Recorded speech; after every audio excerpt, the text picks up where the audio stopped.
बिस्मिल्लाहिर्रहमानिर्रहीम। अस्सलामुअलैकुम दोस्तों।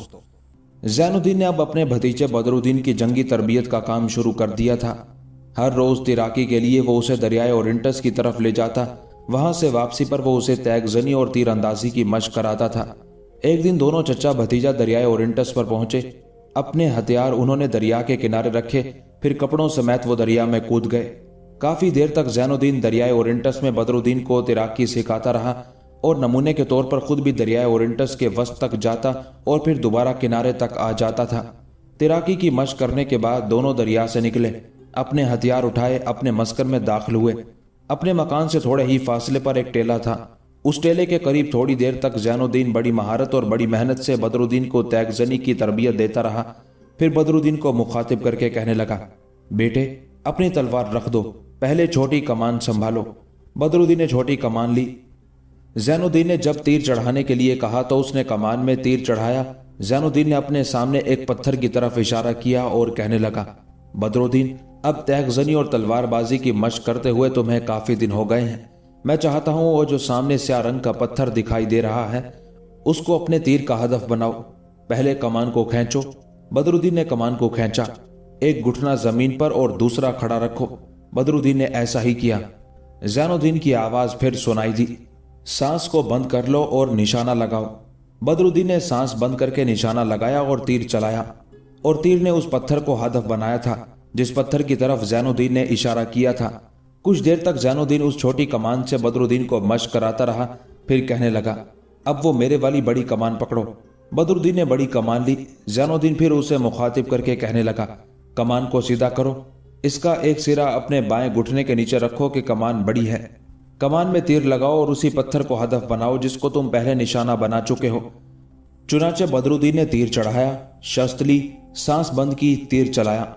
तीर उस पत्थर से थोड़े फासले पर जाकर एक दूसरे पत्थर को लगा था। इस पर ज़ैनुद्दीन कहने लगा, बेटे इस बड़ी कमान के लिए अभी तुम्हें मजीद मशक की जरूरत है। यहां तक कहते कहते ज़ैनुद्दीन को रुक जाना पड़ा था, इसलिए कि तकरीबन भागने के अंदाज में 48 उनकी तरफ आ रही थी। 48 को इस तरह आते देखकर ज़ैनुद्दीन रुक गया और उसकी तरफ देखने लगा था।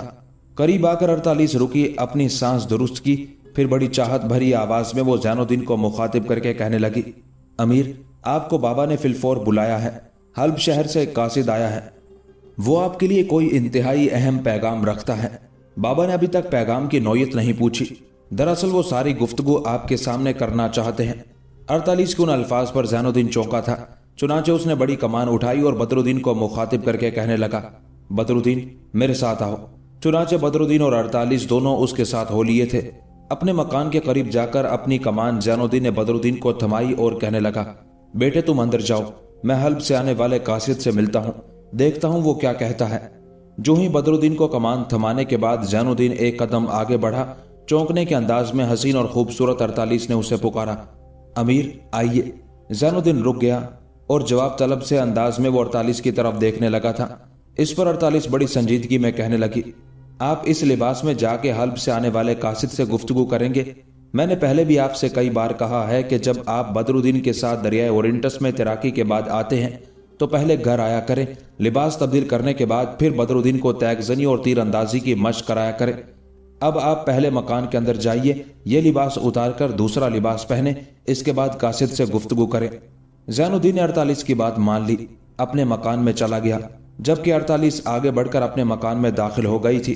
थोड़ी देर बाद लिबास तब्दील करने के बाद ज़ैनुद्दीन काजी अबू सईद के यहाँ दाखिल हुआ। 48 उस वक्त सामने वाले कमरे में खड़ी ज़ैनुद्दीन को देख रही थी। ज़ैनुद्दीन तेजी से चलता हुआ सदर दरवाजे के करीब ही दीवान खाने में दाखिल हुआ। उसे देखते ही हल्ब से आने वाला कासिद उठ खड़ा हुआ था। आगे बढ़कर ज़ैनुद्दीन उससे गले मिला, उसके करीब ही बैठ गया, फिर उसे मुखातिब करके कहने लगा, मेरे अजीज बता तू मेरे मोहतरम मेरे मुरब्बी इमादुद्दीन की तरफ से क्या पैगाम लेकर आया है। उस मौके पर कासिद कुछ कहना ही चाहता था कि ज़ैनुद्दीन काजी अबू सईद को मुखातिब करके कहने लगा, आपने फजल बिन इसहाक और अदनान बिन हाशिम को भी बुला लेना था।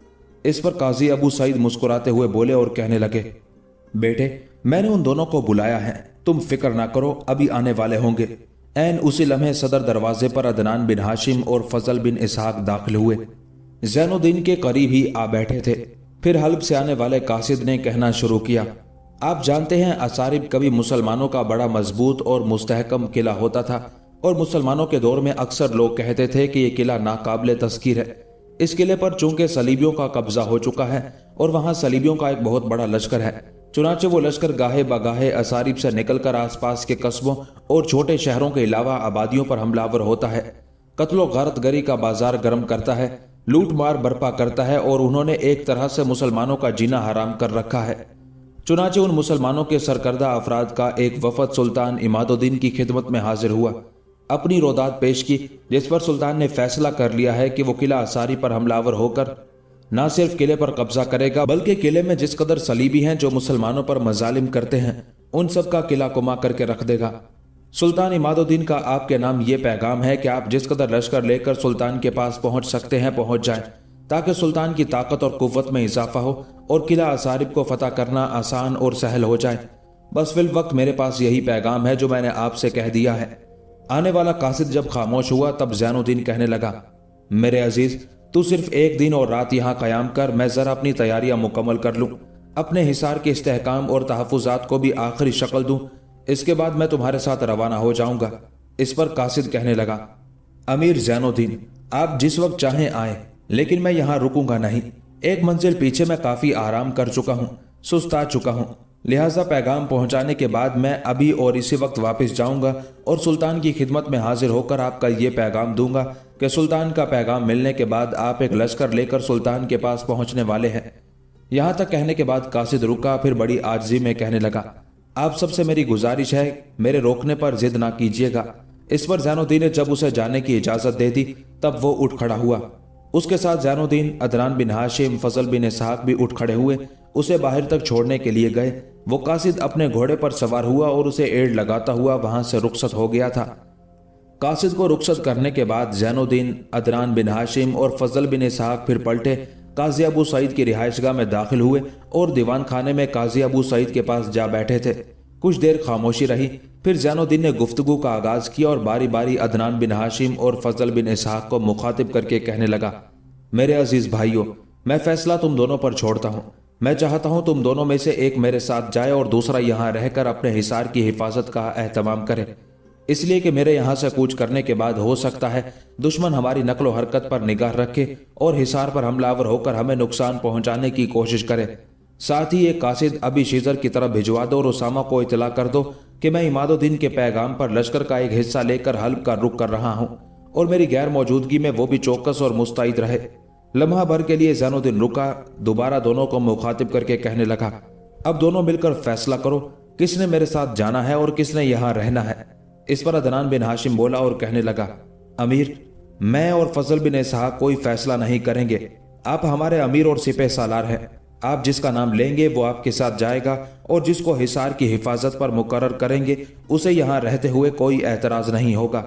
अदनान बिन हाशिम जब खामोश हुआ तब जवाब तलब से अंदाज में ज़ैनुद्दीन फजल बिन इसहाक की तरफ देखने लगा। कुछ कहना चाहता था कि फजल बिन इसहाक पहले ही बोल उठा, अमीर, मेरे भाई अदनान बिन हाशिम ने जो कुछ कहा है वो मेरे लिए आखिरी है, उस पर अमल किया जाएगा। फजल बिन इसहाक की उस गुफ्तगू से ज़ैनुद्दीन खुश हो गया था। फिर कहने लगा, मेरे अजीज भाइयों, अगर तुम बाखुशी सारा मामला मुझ पर छोड़ते हो तो फिर सुनो, अदनान बिन हाशिम मेरे साथ जाएगा। फजल बिन इसहाक मेरे भाई, तुम हिसार की हिफाजत करोगे। मैं जानता हूं तुम हिफाजत खूब करोगे। ज़ैनुद्दीन के उस फैसले पर अदनान बिन हाशिम और फजल बिन इसहाक खुशी का इजहार कर रहे थे। फिर उन दोनों को मुखातिब करके ज़ैनुद्दीन कहने लगा, अगर ये बात है तो फिर अपने मुस्तकर की तरफ चलो, तुम्हारे पीछे पीछे मैं भी आता हूँ। मैं कासिद से मिलने के लिए जल्दी में इधर आ गया हूँ, वापिस जाकर अपना पटका बांधता हूँ, फिर तुम्हारी तरफ आता हूँ। उसके साथ ही ज़ैनुद्दीन उठ खड़ा हुआ। अदनान बिन हाशिम और फजल बिन इसहाक भी उठे। वो दोनों तो मुस्तकर की तरफ चले गए, जबकि काजी अबू सईद के यहाँ से निकलकर ज़ैनुद्दीन अपने मकान में दाखिल हुआ था। जब वो सामने वाले कमरे में गया तो उसने देखा अपने बिस्तर पर बैठा हुआ बदरुद्दीन रो रहा था और खूबसूरत 48 उसे अपने साथ लिपटाए ढारस और तसल्ली दे रही थी। बदरुद्दीन की उस हालत पर ज़ैनुद्दीन चौंका था। आगे बढ़कर उसने बदरुद्दीन के सर पर हाथ रखा और फिर बड़ी मोहब्बत और चाहत में कहने लगा, बेटे क्या बात है, क्यों रो रहे हो? बदरुद्दीन की हिचकियां बंधी हुई थी। फिलफौर वो कोई जवाब ना दे सका, लिहाजा उसकी तर्जुमानी करते हुए 48 बोल उठी, जिस वक्त आप कासिद के अलावा अदनान बिन हाशिम और फजल बिन इसहाक के साथ गुफ्तगू कर रहे थे, मैं यहाँ आ गई।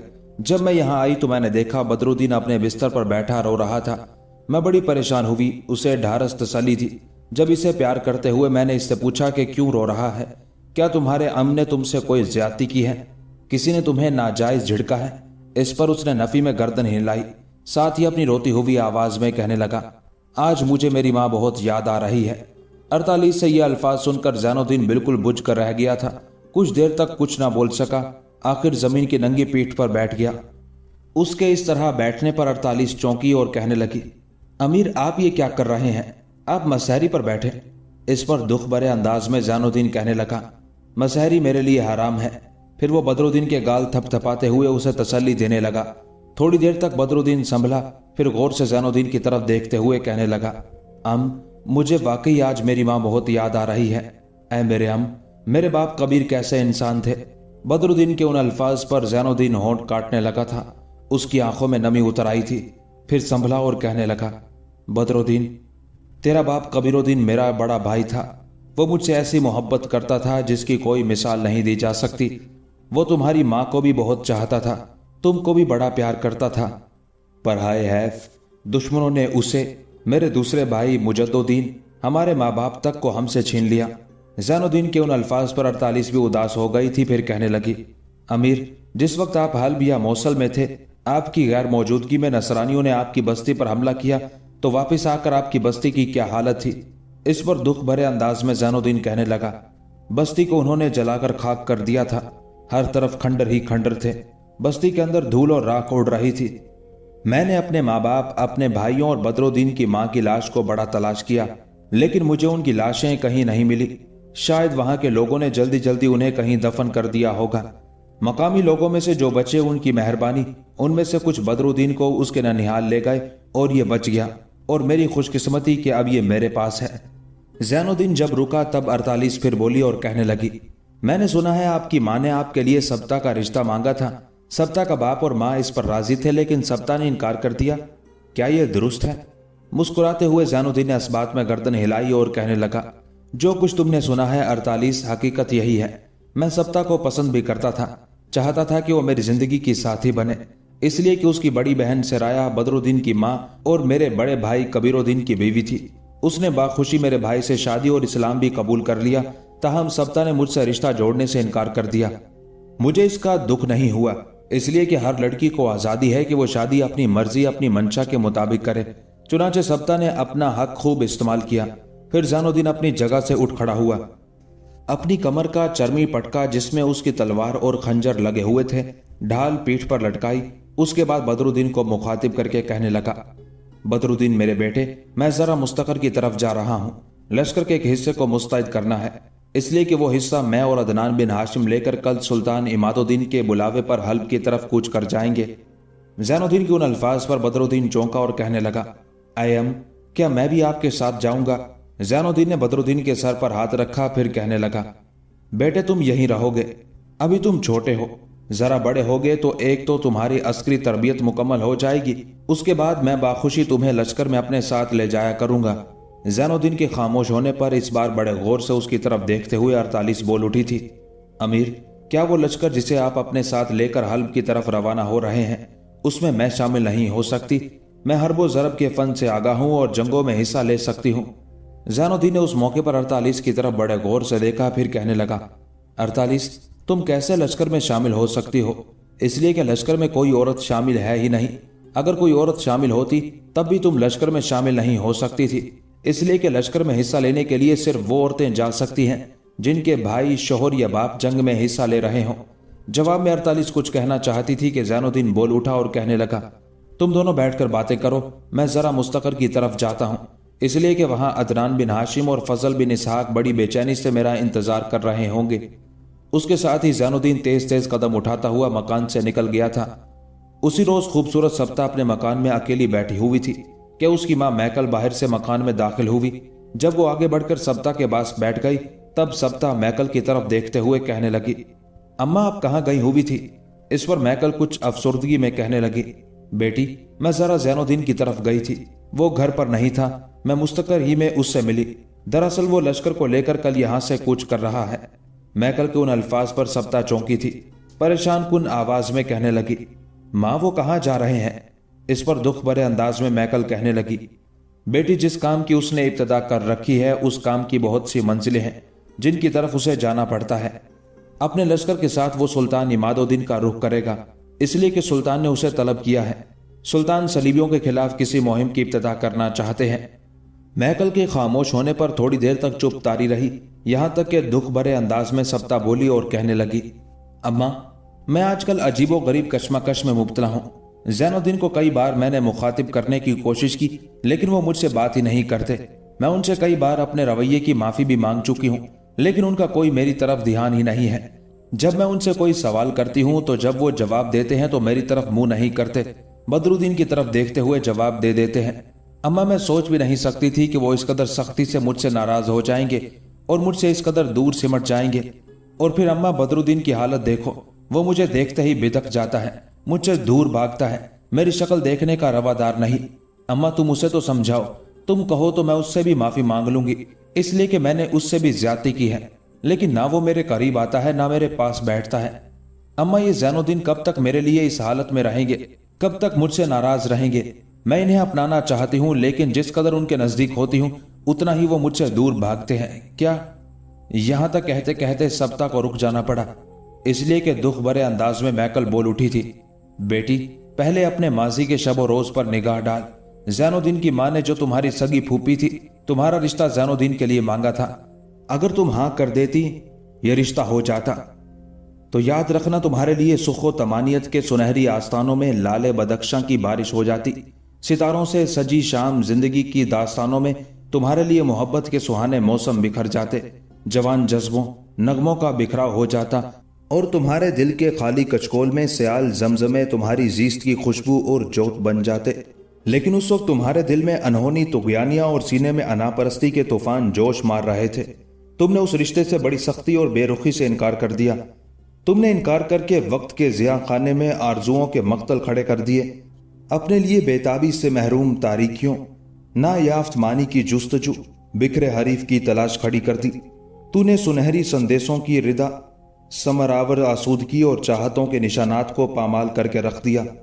बेटी तुम्हारे इनकार ने ज़ैनुद्दीन की जिंदगी में वहशत भरी तन्हाइयां, जिंदगी की बेकरार मुसाफतें भर कर रख दी। नफरत की उदास रुतों, दर्द के कुलजम को उसका मुकद्दर बना दिया। रग रग में कड़वी कसीली रुतें और शफक की बेकरार वादियों में अंधी गहरी सोचें भरकर अब तुम उसके करीब होना चाहती हो। उसके दिल में अपने लिए नफरत और बेजारी भरने के बाद अब तुम गुल गुल शबनम के मोती, सदफ सदफ अबरे नेसा तलाश करने निकली हो। तूने रिश्तों के सिमटे फासलों को पामाल करके और ज़ैनुद्दीन के लबों की आंच की परछाइयां छीनकर उसे उदासी की जर चादर उड़ाकर पूछती हो कि वो तुम्हारी तरफ मुतवज्जे क्यों नहीं होता। जख्मों की कायनात उसके लिए खड़ी करके अब तुम उसकी मोहब्बत, उसकी चाहत की तलबगार हो रही हो। सुनो बेटी, ज़ैनुद्दीन अब वक्त की अनगिनत उलझी लहरों में खुश्क पत्तों के ढेर की मानिद है। तन्हाई के तहखानों में वो दर्दो आलम की आग है। नफरत की घनी मौजों में उसके जज्बे, पत्थर, एहसासात तंग हो चुके हैं। लिहाजा मोहब्बत भरे जज्बे और सुकून भरे रिश्ते अब उस पर असर अंदाज नहीं होते। यहां तक कहने के बाद मैकल जब खामोश हुई तब कुछ देर के लिए सप्ता की गर्दन शर्मिंदगी और खिजालत में झुकी रही। कुछ सोचती रही, यहां तक कि अपनी नमनाक आंखों से उसने अपनी मां मैकल की तरफ देखा और कहने लगी, अम्मा मैं मानती हूं कि उन्हें मुझसे बड़े शिकवे, बड़े गिले और शिकायत हैं, लेकिन अम्मा ये भी तो सोचो वो तुम्हारी इज्जत, तुम्हारा एहतराम करते हैं, तुम्हें माँ कहकर पुकारते हैं। क्या माँ होकर तुम इतना भी काम नहीं कर सकती कि ज़ैनुद्दीन को मुझसे राजी करा दो? इस पर मैकल दुख भरे अंदाज में कहने लगी, तू बड़ी भोली और किसी कदर बेवकूफ भी है। बेटी, इंसानी जज्बे दरिया और सागर की लहरों की तरह होते हैं, जब उनका रुख मुड़ जाता है तो उसके सामने बंद नहीं बांधा जा सकता। तुम जानती हो ज़ैनुद्दीन ने तुमको पसंद किया था और जिस वक्त उसकी माँ ने तुम्हारा रिश्ता मांगा था तो मैंने सुना था वो बड़ा खुश था, लेकिन तुमने इनकार करके न सिर्फ ज़ैनुद्दीन की दिल शिकनी की बल्कि तुमने उस मोहतरम खातून का भी दिल तोड़ा जो तुम्हारी सगी फुप्पी थी, जो ज़ैनुद्दीन की माँ थी। क्योंकि ये सारे वाकयात ज़ैनुद्दीन के जहन में महफूज हैं, लिहाजा वो जानता है कि तुमने सिर्फ उसकी नहीं उसकी माँ की भी दिल शिकनी की है। सबता शायद वो बेचारा अपनी दिल शिकनी को तो भूल जाता, लेकिन तुमने इनकार करके जो उसकी माँ का दिल तोड़ा, याद रखना उस हादसे, उस करब खेजी को वो कभी नहीं भूलेगा। अगर मैंने उसकी मिन्नत समाजत करके उसे तुमसे राजी भी करने की कोशिश की तो याद रखना वो नहीं मानेगा, बल्कि तुम्हारी तरह मुझसे भी दूर हट जाएगा, और मैं ऐसा हरगिज नहीं चाहती। मेरी बेटी, रहा सवाल बदरुद्दीन का, तो वो मेरा नवासा है, तेरा सगा भांजा है, तेरी उस बहन का बेटा है जिसे तू बहुत चाहती थी, जिसके बगैर तू खाना नहीं खाती थी। मुझे हैरत हुई कि तूने अपनी उस बहन के यतीम बच्चे को अपने घर से चलता किया और ज़ैनुद्दीन को सुनाने के लिए तूने ये कह दिया कि बदरुद्दीन को भी ले और यहाँ से ले जाए और यहाँ ना आया करे। जब ज़ैनुद्दीन को तूने अपने घर आने से मना कर दिया और बदरुद्दीन को भी अपने साथ ले जाने के लिए कहा, तो फिर ना ज़ैनुद्दीन तुझे अहमियत देगा, ना बदरुद्दीन तुमसे राजी होगा। बेटी, दिन जैसे खामोशी से कटते हैं, काटती रहो। ताहम मैं तुम्हें इस बात की इजाज़त देती हूँ कि तुम गाहे बागाहे ज़ैनुद्दीन और बदरुद्दीन से मिल लिया करो, उन दोनों के काम खुद किया करो। तुम जानती हो ये सारे काम आजकल 48 कर रही है। मैं कल जब खामोश हुई तब सप्ता बड़ी फराख दिली का मुजाहरा करते हुए कहने लगी, अम्मा, 48 हसीन और खूबसूरत होने के साथ साथ बहुत अच्छी लड़की भी है। अम्मा, मैं जानती हूँ अमीर के सारे काम वो खुद करती है। मुझे यहाँ तक बताया था कि जब वो इस हिसार में आई थी तो इससे पहले अमीर पथरीली ज़मीन पर सोया करते थे और छोटे छोटे कंकरियों का एक तकिया उन्होंने बना रखा था। यहाँ आने के बाद 48 ने उस जगह रेत बिछा दी जहाँ अमीर सोया करते थे, और रेत ही का नरम तकिया भी उसने ज़रा ऊंचा करके बनाया। अम्मा, मैं आपसे ये कहूँ, अगर अमीर 48 की तरफ माइल होते हैं, उसे अपनी ज़िंदगी का साथी बनाते हैं, तो मैं हसद नहीं करूँगी, खुशी का इजहार करूँगी, इसलिए कि ज़ैनुद्दीन जो मेरी फूफी के बेटे हैं, कम अज़ कम उनका घर तो आबाद होगा। अम्मा, ज़ैनुद्दीन अगर किसी से शादी नहीं करते तो ये एक बहुत बड़ा अलमिया और एक बहुत बड़ा हादसा होगा, इसलिए कि ज़ैनुद्दीन के बाद सिर्फ बदरुद्दीन इस ख़ानदान का एक फ़र्द बचता है। अम्मा, मेरी ख्वाहिश ये है कि जिस तरह पहले ये ख़ानदान हंसता बसता था, इसी तरह फिर इस ख़ानदान में बच्चे हों और ये ख़ानदान पहले की तरह फले फूले। अम्मा, मैं ये भी चाहती हूँ अमीर अपने बच्चों के अंदर भागें, दौड़ें और कह कहे लगाएं, लेकिन उनकी हालत तुमने देखी, ऐसा लगता है जैसे उनसे किसी ने उनकी मुस्कुराहट हमेशा के लिए छीन ली हो। अम्मा, मैं उन्हें अपनी तरफ माइल करने की कोशिश करूंगी। अगर ना भी हुए तब भी मैं उनका काम करते हुए फख्र महसूस करूंगी कि अगर वो मुझे अपनी बीवी बनाकर मेरे साथ एक नए रिश्ते की इब्तिदा नहीं करना चाहते तो उनके साथ मेरा पहले से एक रिश्ता तो है ही। मैं उनके मामू की बेटी हूँ और उसी रिश्ते के तहत मैं उनके सारे काम खुद करने का कुछ ना कुछ हक तो रखती हूँ। अम्मा, इस मौके पर आप भी मेरा थोड़ा बहुत काम कर सकती हैं। ज़ैनुद्दीन आपकी बात मानते हैं, बदरुद्दीन भी आपसे मोहब्बत करता है, आपकी गोद में आकर बैठता है। अम्मा, जहां आप बदरुद्दीन को समझा सकती हैं, वहां आप आहिस्ता आहिस्ता ज़ैनुद्दीन से भी कह सकती हैं कि वो मुझसे राजी हो जाए। मुझे उम्मीद है कि वो अम्मा तुम्हारी बात जरूर मान जाएंगे। उस मौके पर मैकल के चेहरे पर तल्ख सी मुस्कुराहट नमूदार हुई थी। एक गहरी निगाह उसने अपने पहलू में बैठी सप्ता पर डाली, फिर कहने लगी, बेटी, जब तूने मेरी बात नहीं मानी जो मेरी सगी बेटी है, तो ज़ैनुद्दीन मेरी बात कैसे मानेगा जो मेरे शोहर का भांजा है। शिकायत भरे अंदाज में सप्ता ने मैकल की तरफ देखते हुए पूछ लिया, मैंने आपकी कौन सी बात नहीं मानी? मैकल ने सप्ता की तरफ घूरा, फिर कहने लगी, जिस वक्त ज़ैनुद्दीन की मां ने ज़ैनुद्दीन के लिए तुम्हारा रिश्ता मांगा था और तुमने इनकार कर दिया था, मैंने तुम्हें बहुत समझाया कि इस रिश्ते से इनकार ना करो, बाद में तुम्हें पछताना पड़ेगा। मैंने तुम्हारी मिन्नत भी की कि ज़ैनुद्दीन जैसा जिंदगी का साथ तुम्हें कहीं भी नहीं मिलेगा। क्या तुमने उस वक्त मेरी बात मानी थी? क्या तूने इस रिश्ते को धुतकार नहीं दिया था? तुम्हारे उस धुतकारने ही की वजह से याद करो, यहाँ आने के बाद जब मैं और तुम दोनों ज़ैनुद्दीन के पास बैठी हुई थी और तुमने ज़ैनुद्दीन से अपने रवैये की माफ़ी मांगी और उसकी ज़िंदगी का साथी बनना चाहा, तब जानती हो उसने क्या कहा था? उसने कहा था कि जिस दर से उसे एक बार धुतकार दिया जाता है उस दर पर वो दोबारा दस्तक नहीं देता। बेटी, जो कुछ करना है तुम्हें खुद करना है। इस सिलसिले में ये बात अपने दिल के किरतास पर लिख रखो कि मैं तुम्हारी कोई मदद नहीं करूंगी। सप्ता थोड़ी देर के लिए उदास हो गई, फिर कहने लगी, अच्छा अम्मा, मुझे तुमसे कोई शिकवा कोई शिकायत नहीं है। मैं अपना मामला अपने रब पर छोड़ती हूँ। मेरा खुदा जो फैसला करेगा मैं समझती हूँ मेरे हक में वही बेहतर होगा। अम्मा, अमीर ने कल अपने लश्कर के साथ यहाँ से कूच करना है। अम्मा, उनके ज़्यादा राह के लिए कुछ चीज़ें ना हम तैयार कर लें, खाने पीने की ऐसी अशिया जो चंद दिन तक खराब ना हो। जब वो कूच करेंगे तो मैं और आप उन्हें अलविदा कहने के लिए जाएंगे। जो चीज़ें हम उनके लिए तैयार करेंगे वो आप उन्हें देना, मैं नहीं दूंगी। हो सकता है मेरे देने पर वो लेने से इनकार कर दे। मैकल ने उसे इत्तेफाक किया था। फिर दोनों माँ बेटी ज़ैनुद्दीन के हल्ब की तरफ जाने और आने वाली जंगों से मुतालिक गुफ्तगू करने लगी थी। हसीन और खूबसूरत 48 अपने कमरे में बैठी किसी मजहबी किताब का मुताला मशल की रोशनी में कर रही थी कि साथ वाले कमरे से काजी अबू सईद ने उसे आवाज़ देकर बुलाया। इस पर 48 फौरन अपनी जगह पर उठ खड़ी हुई। हाथ में पकड़ी हुई किताब उसने अपनी मसहरी के एक तरफ रख दी, उठी साथ वाले कमरे में दाखिल हुई और काजी अबू सईद को मुखातिब करके कहने लगी, बाबा आपने मुझे बुलाया? इस पर काजी अबू सईद ने इस्बात में गर्दन हिलाई, अपने सामने 48 को बैठने के लिए कहा। जब वो बैठ गई तब काजी अबू सईद की आवाज गूंजी, बेटी मैंने एक फैसला किया है, पता नहीं वो फैसला गलत है या दुरुस्त। मैंने तुम्हारे मुतालिक एक अंदाजा लगाया है, मेरा अंदाजा गलत भी हो सकता है। बेटी अगर मैं ज़ैनुद्दीन के पास जाऊं और उसे तुम्हारे रिश्ते से मुतालिक बात करूं तो क्या तुम्हें कोई एतराज है? देख बेटी, मुझे मेरे इस सवाल का खुलकर जवाब देना, हिचकिचाहट में मत रहना। तुम्हारे उठने बैठने, तुम्हारी गुफ्तगू से मैंने ये भी अंदाजा लगाया है कि तुम ज़ैनुद्दीन को पसंद करती हो। अब अपनी ख्वाहिश, अपने फैसले का इजहार करो। 48 ने उस मौके पर हल्की हल्की मुस्कुराहट में गर्दन झुकाए रखी। फिर उसकी धीमी सी आवाज बुलंद हुई, बाबा आपका अंदाजा दुरुस्त है, मैं इनकार नहीं करूंगी। मैं इस बात को तस्लीम करती हूं कि मैं अमीर ज़ैनुद्दीन को पसंद करती हूं, उनकी जिंदगी की साथी बनना चाहती हूं। बाबा अगर ऐसा हो जाए तो मैं अपने आप को दुनिया की खुशकिस्मत तरीन लड़की तस्वुर करूंगी। इस पर काजी अबू सईद अपनी जगह पर उठ खड़े हुए और 48 को मुखातिब करके कहने लगे, बेटी ये जवाब देकर तुमने गोया मेरा दिल खुश कर दिया है। अब तू यहीं बैठ, ज़ैनुद्दीन मुस्तकर की तरफ गया है, मैं इस मौजू पर वहीं उससे बात करके लौटता हूं। काजी अबू सईद के उन अल्फाज पर 48 की खुशी की कोई इंतहा ना थी। मुस्कुरा रही थी जबकि काजी अबू सईद बाहर निकल गए थे। काजी अबू सईद के कमरे से उठकर जाने के बाद 48 अपने कमरे में चली गई थी।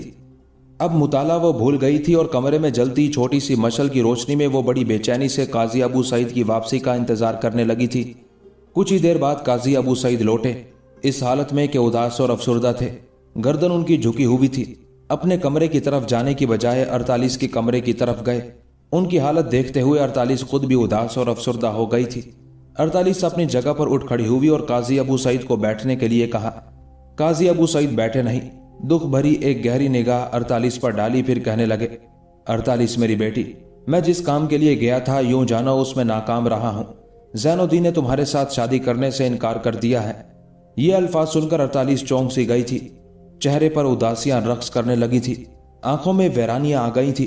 यहां तक कि उसने काजी अबू सईद को मुखातिब किया, बाबा क्या वो मुझसे ही शादी नहीं करना चाहते? क्या वो किसी और लड़की को पसंद करते हैं? इस पर दुख भरे अंदाज में काजी अबू सईद ने फिर कहना शुरू किया, बेटी वो किसी से भी शादी नहीं करना चाहता। उसका जवाब यह था कि मैंने शादी करनी ही नहीं है। मैंने उसे बड़ा समझाया लेकिन मेरी बच्ची बात बनी नहीं, वो शादी करने पर तैयार ही नहीं है। यहां तक कहने के बाद काजी अबू सईद रुक गए।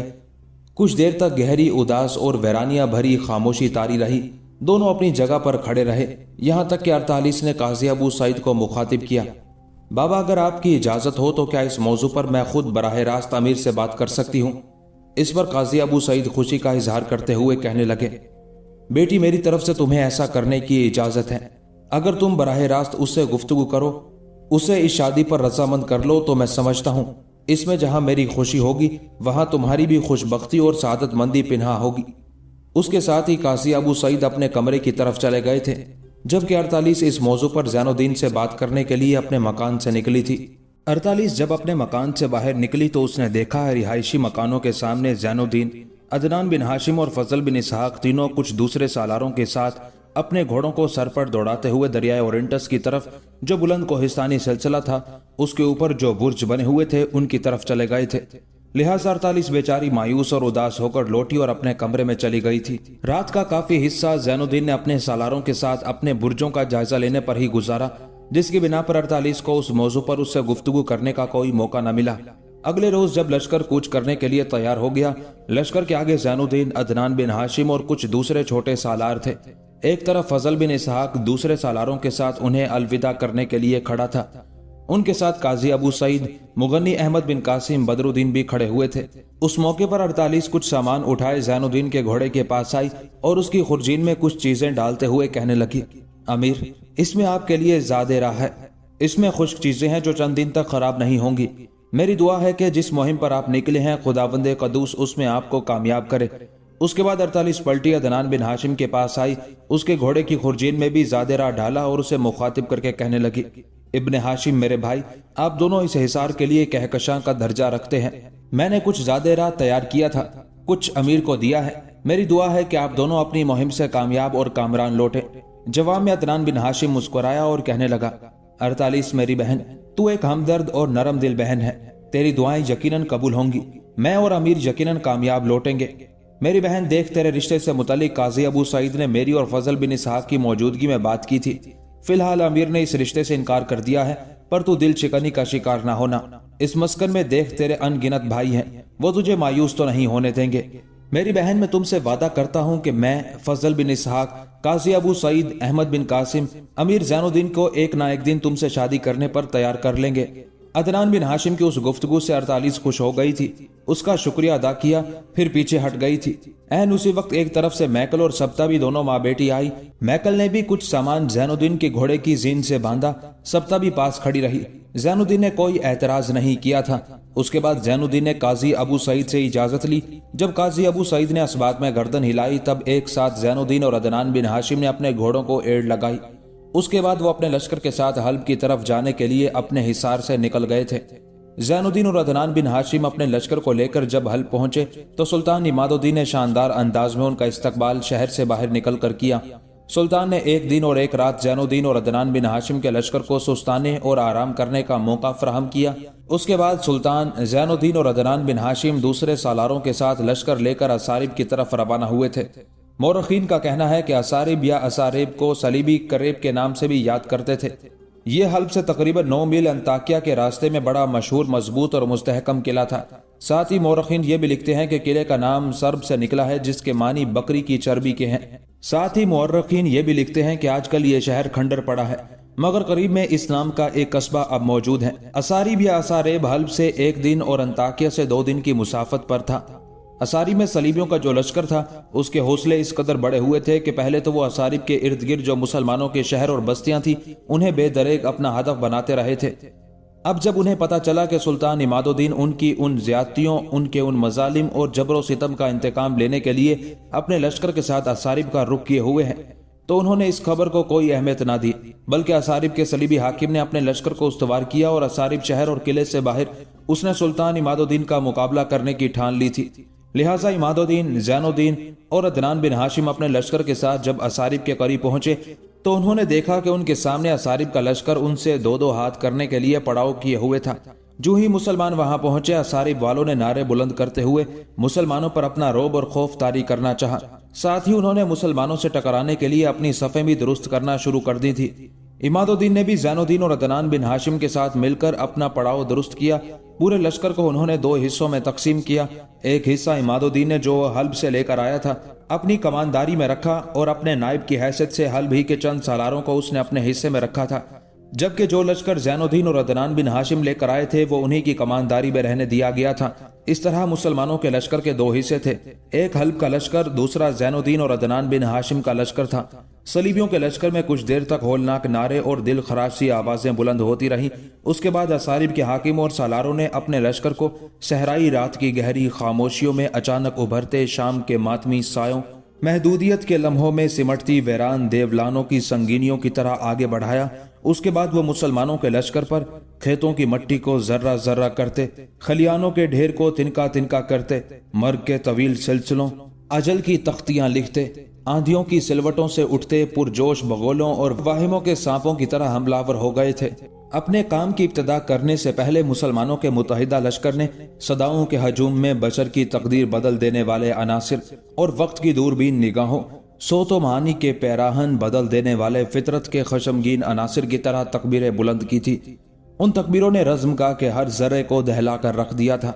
اس کے بعد سلطان عماد الدین اور زین الدین اور عدنان بن ہاشم نے اپنے لشکر کو لمحوں کو زنجیر، دل کو شکن شکن، جبیں کو خون کے آلود کر کے طوفان سے لڑنے، بجلیوں سے کھیلنے والی موت کی تمازت اور قرب کے تلاطم کی طرح آگے بڑھایا تھا۔ پھر مسلمان مجاہد اور لشکری صلیبیوں پر ہر شے کی ذات کی دہلیز پر خون کی آندھیاں کھڑی کرتے، حوصلوں کے ثبات وقت کے طوفانوں کے غبار میں سر پر موت بن کر کھیل جانے والی بے باک مشعلوں کی طوفانی یورش اور صحرا میں اٹھنے والی آندھیوں اور آسمان سے برستی آگ کی طرح حملہ آور ہو گئے تھے۔ इस तरह दोनों लश्करियों के टकराने से रज़मगाह के अंदर फरामोशी के लम्हों में नफरत के जहन्नम आबाद होना शुरू हो गए थे। शाखों को बेबर्ग और बेसमर, ज़ोक़े नमू को बेअसर, जिंदगी के हिसार को कर्ब की धूप किसी कैफियत में तब्दील करने वाले लम्हात मैदान जंग में नाच उठे थे। कुछ देर तक असारिब शहर से बाहर होलनाक टकराव होता रहा। सलीबियों को पक्की पुख्ता उम्मीद थी कि वो मुसलमानों के लश्कर को पसपा करने में कामयाब हो जाएंगे, लेकिन जूं वक्त गुजरने लगा तू सलीबियों की उम्मीदें और उनकी ख्वाहिशें मर्ग में तब्दील होने लगी थी, इसलिए कि मुसलमानों ने अब उन पर दबाव बढ़ाते हुए तेजी से उनके लश्कर की तादाद को कम करना शुरू कर दिया था। असारिब के हाकिम और सालारों ने जब देखा कि मुसलमान तो उन पर बुरी तरह हावी होते जा रहे हैं और एक तरह से अगले हिस्से में उन्होंने उन लश्करियों का कत्लेआम शुरू कर दिया था, तब उन्होंने शिकस्त कबूल की। भागकर असारिब के किले में वो महसूर हो गए थे। शहर से बाहर असारिब वालों ने जो भी अपनी जरूरत का सामान रखा हुआ था उस पर सुल्तान ने कब्जा कर लिया। उसके बाद सुल्तान ने अपने पड़ाव को मजबूत और मुस्तहकम किया। फिर सुल्तान ने अपने सालारों को अपने खेमे में तलब कर लिया था। चुनाचे जब हल्ब से आने वाले सालारों के अलावा ज़ैनुद्दीन और अदनान बिन हाशिम दोनों सुल्तान के खेमे में गए, तब सुल्तान ने पहले तो इस शानदार फतह और कामयाबी पर सारे सालारों को मुबारकबाद दी। फिर सबको मुखातिब करके कहने लगा, मेरे अजीज साथियों, मेरे भाइयों, मैं चाहता हूँ लश्कर को कम अज कम 3 दिन आराम करने और सुस्ताने का मौका फराहम किया जाए। इस दौरान लश्करी थकावट दूर करके ताज़ा दम हो जाएंगे। जो लश्करी जख्मी हुए हैं उनकी भी देखभाल करेंगे और वो काफी हद तक बहाल हो जाएंगे। उसके बाद हम असारिब शहर की फसील पर हमले शुरू कर देंगे। फिर मैं देखूंगा कि असारिब के ये सलीबी कब तक अपने आप को हमारे सामने महफूज रखते हैं।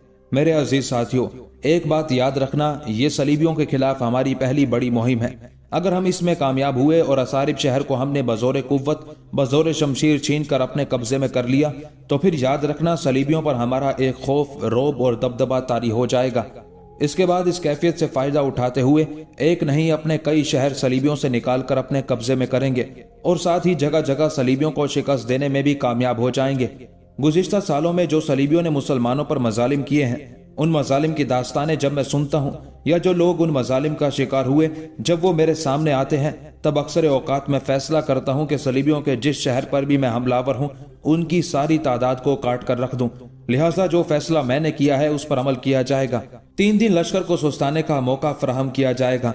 मैं अब चाहता हूँ आप उठें, लश्कर के खाने का एहतमाम करें। इसके बाद लश्कर का एक हिस्सा बेदार रहकर चौकस रहेगा और पहरा देता रहेगा ताकि लश्करी आराम कर सकें। इस तरह बारी बारी पहरे पर जाने वाले लश्कर बदलते रहेंगे और दूसरे आराम करते रहेंगे।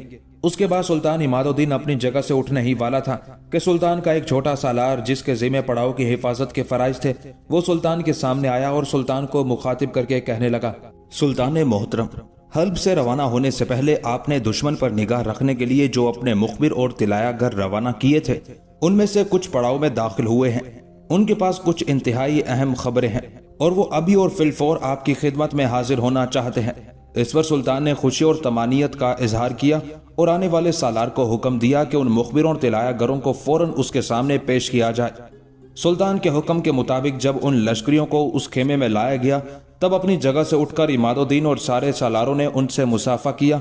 फिर सुल्तान बैठ गया, बाकी सालार भी बैठ गए। आने वाले मुखबिरों को भी सुल्तान ने अपने करीब बिठा लिया था। फिर सुल्तान ने उन्हें मुखातिब किया, मेरे अजीज साथियों, जो खबरें तुम लेकर आए हो, अब कहो वो खबरें क्या हैं, उनकी नौयत और कैफियत क्या है। इस पर आने वालों में से एक सुल्तान की तरफ देखते हुए कहने लगा, सुल्तान मोहतरम, यरूशलेम के बादशाह बाल्डोन को आपके असारिब पर हमलावर होने की खबर पहले ही पहुंच चुकी थी। लिहाजा उसने काफी बड़ा लश्कर असारिब के सलीबियों की मदद के लिए रवाना किया है, जो असारिब के नवाह में हमसे टकराएगा। साथ ही मैं ये भी कहूं कि बाल्डोन ने जो अपना जर्रार लश्कर असारिब के सलीबियों की मदद के लिए भेजा है, उस लश्कर के अंदर जो सालार हैं, उन्होंने तेज रफ्तार कासिदों के जरिए असारिब के सलीबियों को यह इतला दे दी है कि उनकी मदद के लिए हम अनकरीब पहुंचने वाले हैं। लिहाजा उनके इस पैगाम की वजह से असारी मुहाफिज लश्कर के हौसले पहले की निस्बत काफी बुलंद हो चुके हैं। यहाँ तक कहने के बाद वो मुखबिर जब खामोश हुआ, तब सुल्तान ने उसे मुखातिब किया, पहले ये कहो कि बाल्डोन की तरफ से आने वाला लश्कर यहाँ से कितनी दूर होगा और वो कब और किस वक्त असारी पहुंच सकता है।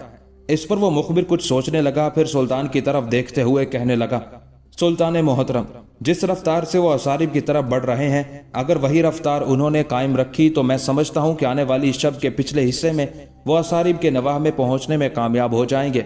सुल्तान ने फिर मुखबिर को मुखातिब किया, उनकी तादाद से मुतालिक तुम क्या कहते हो। मुखबिर ने कुछ सोचा, फिर कहने लगा, सुल्तान मोहतरम, उनकी तादाद हमारे लश्कर से ज्यादा है। सुल्तान ने कुछ देर सोचा, फिर उन मुखबिरों को जाकर आराम करने के लिए कहा। इस पर वो मुखबिर उठकर चले गए। उनके जाने के बाद सुल्तान थोड़ी देर गहरी सोचों में डूबा।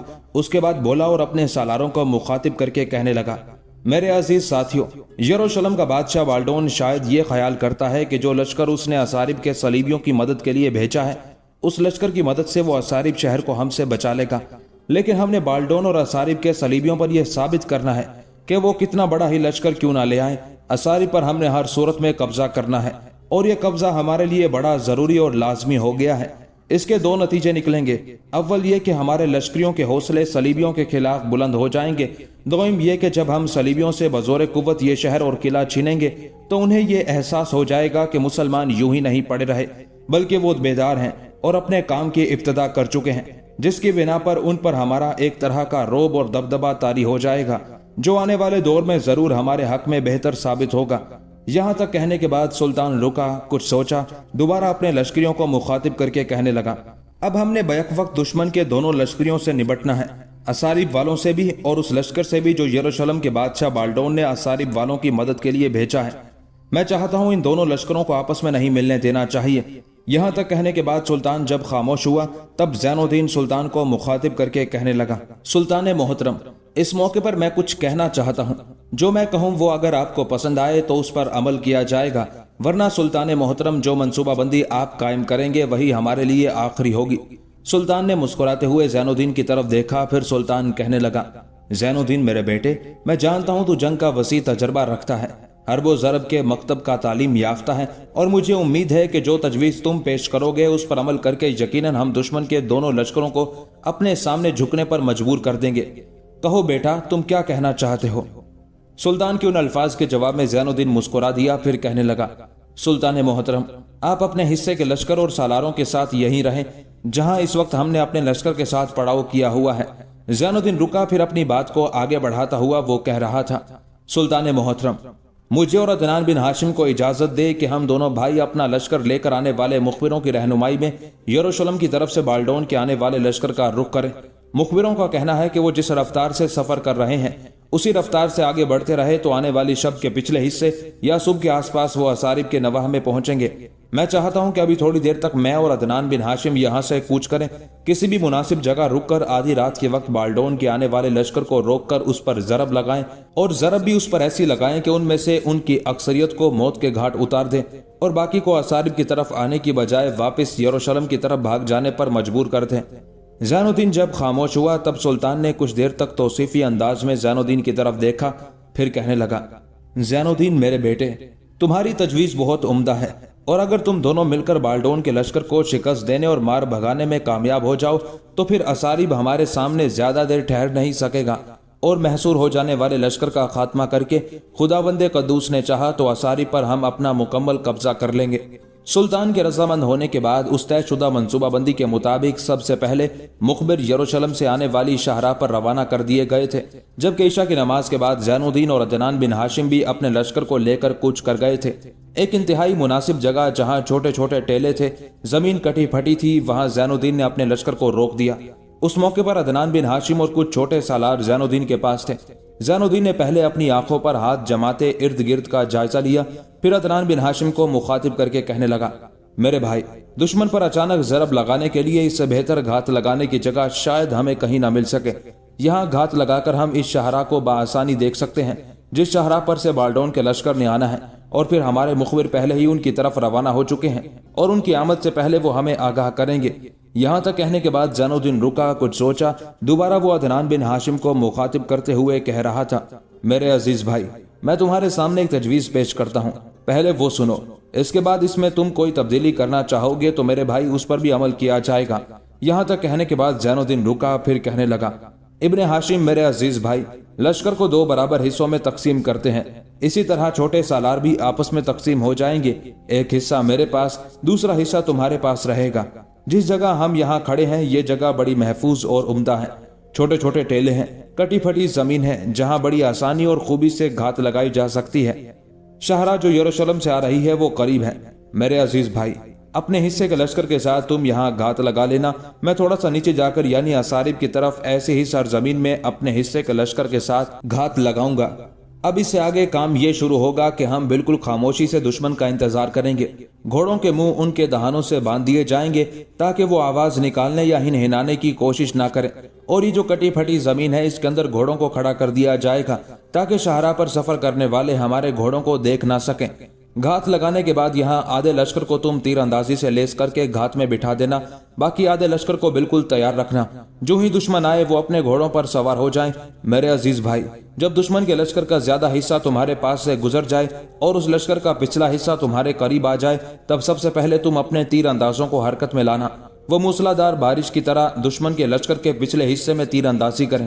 اس طرح اندھیرے میں دشمن کے کئی لشکری تیروں کا نشانہ بن کر زمین بوس ہو جائیں گے، ان کے گھوڑے ادھر ادھر بھاگنے لگیں گے، افراتفری کا ایک عالم برپا ہوگا۔ ایسے میں تم لشکر کے دوسرے حصے کے ساتھ بالکل تیار اور مستعد رہنا۔ جہاں تک میرا تعلق ہے میں تم سے ذرا نیچے ہوں گا۔ جب دشمن کے لشکر کا اگلا حصہ میرے پاس آئے گا تو تمہاری طرح میں بھی اپنے آدھے لشکر کے ساتھ ان پر تیز تیر اندازی کروں گا۔ اس طرح جہاں پشت پر تمہارے لشکریوں کی تیر اندازی کی وجہ سے دشمن کے لشکر کے اندر بدنظمی پھیلے گی، اسی طرح میرے ساتھیوں کی تیر اندازی سے دشمن کے لشکر کے اندر ہلچل اور افراتفری برپا ہو جائے گی، اور اسی سے ہم نے فائدہ اٹھانا ہے۔ چنانچہ جب یہ دیکھا جائے کہ تیر اندازی سے دشمن کا کافی نقصان ہوا ہے، تب پھر تیر انداز بھی فوراً اپنے گھوڑوں پر سوار ہو جائیں اور تم اپنے پورے لشکر کے ساتھ دشمن کے لشکر کے پچھلے حصے پر حملہ آور ہو جانا۔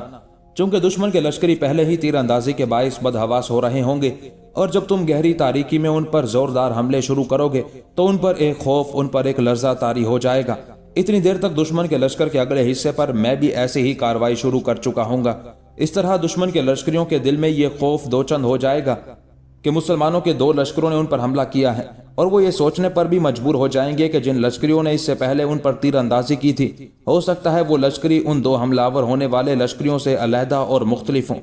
یہاں تک کہنے کے بعد زین الدین رکا، دوبارہ عدنان بن ہاشم کو مخاطب کر کے کہہ رہا تھا، ابن ہاشم میرے بھائی، میں تم پر یہ واضح کر دوں کہ کیونکہ بالڈون کا لشکر یروشلم سے آ رہا ہے، لہٰذا وہ اپنے ساتھ خوراک، ہتھیاروں کے ذخائر کے علاوہ بہت سا سامان لے کر آئے گا، اور ظاہر ہے وہ سامان ان کے بار برداری کے جانوروں پر لدا ہوگا، اور بار برداری کے جانور صرف دو جگہ ہو سکتے ہیں، یا تو بار برداری کے جانوروں کو وہ لشکر کے درمیانی حصے میں رکھیں گے، یا بار برداری کے جانور لشکر کی پشت پر حرکت کریں گے۔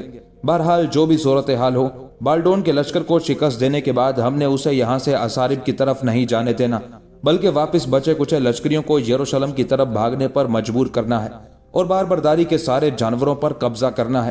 یہاں تک کہنے کے بعد زین الدین رکا، سوچا، اس کے بعد عدنان بن ہاشم کی طرف دیکھتے ہوئے کہنے لگا، میرے بھائی، میں نے جو کہنا تھا کہہ چکا، فی الوقت میرے پاس یہی تجویز تھی، اس میں اگر کوئی تبدیلی تم کرنا چاہو تو میرے بھائی ایک بڑے سالار کی حیثیت سے تم اس کا حق رکھتے ہو۔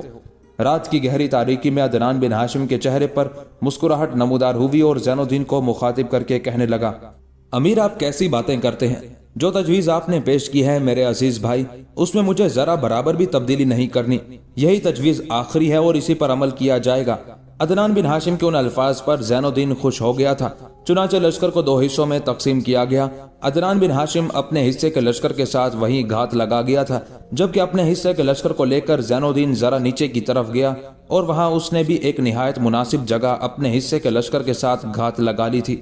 رات، رصدگاہ، چشمے اندھیرے، غم آلود غاروں، شب و روز کی عصیر ساعتوں کو زندگی کے خاموش قفس اور زمین پر منزلوں کے نشانات کو تھپ تھپاتی سلاتی اپنی منزلوں کی طرف بھاگی جا رہی تھی۔ زین الدین اور عدنان بن ہاشم اپنے اپنے حصے کے لشکر کے ساتھ اپنی اپنی جگہ پر گھات لگا چکے تھے۔ ایسے میں دو گھڑ سوار زین الدین کے پاس آ کر رکے۔ یہ وہ مخبر تھے جنہیں لشکر کی روانگی سے پہلے یروشلم کی شاہراہ کی طرف روانہ کیا تھا۔ ان کی آمد پر زین الدین نے خوشی کا اظہار کیا، پھر زین الدین انہیں مخاطب کر کے کہنے لگا، میرے بھائیو، تمہارے پاس کوئی دشمن کے متعلق خبر ہو تو کہو۔ اس پر ان میں سے ایک مسکراتے ہوئے کہنے لگا، امیر ہم دشمن کے لشکر کے تھوڑا آگے آگے رہتے ہوئے بائیں جانب دور رہ کر سفر کرتے رہے ہیں۔ دشمن کا لشکر اب یہاں سے صرف 5 میل کے فاصلے پر ہوگا اور تھوڑی دیر تک وہ یہاں پہنچے گا۔ اس پر زین الدین بے پناہ خوشی کا اظہار کرتے ہوئے کہنے لگا، اگر یہ معاملہ ہے تو واپس جاؤ۔ تھوڑا سا آگے عدنان بن ہاشم نے زین الدین کو رک جانا پڑا، اس لیے کہ وہ مخبر بول اٹھا اور کہنے لگا، امیر ہم کیونکہ ادھر سے آئے ہیں، جو خبر ہم نے آپ سے کہی ہے وہ عدنان بن ہاشم سے کہنے کے بعد ہم آپ کے پاس آئے ہیں۔ اس پر زین الدین کے کہنے پر وہ دونوں مخبر بھی گھات میں چلے گئے تھے۔ یروشلم کی طرف سے آنے والی شاہراہ پر بالڈون کے لشکر کا انتظار کرنے لگے تھے۔ کوئی زیادہ دیر نہ گزری تھی کہ بالڈون کا لشکر اس شاہراہ پر نمودار ہوا اور عدنان بن ہاشم کے سامنے سے گزرنے لگا۔ چونکہ بالڈون کے لشکر میں ان گنت گھوڑے اور بار برداری کے کھچر تھے، لہٰذا انہیں یہ احساس نہ ہو سکا کہ شاہراہ کے قریب ہی کوئی لشکر گھات لگائے بیٹھا ہے۔ چنانچہ جب ان کے لشکر کا پچھلا حصہ عدنان بن ہاشم کے قریب پہنچا تب ایک طوفان اٹھ کھڑا ہوا۔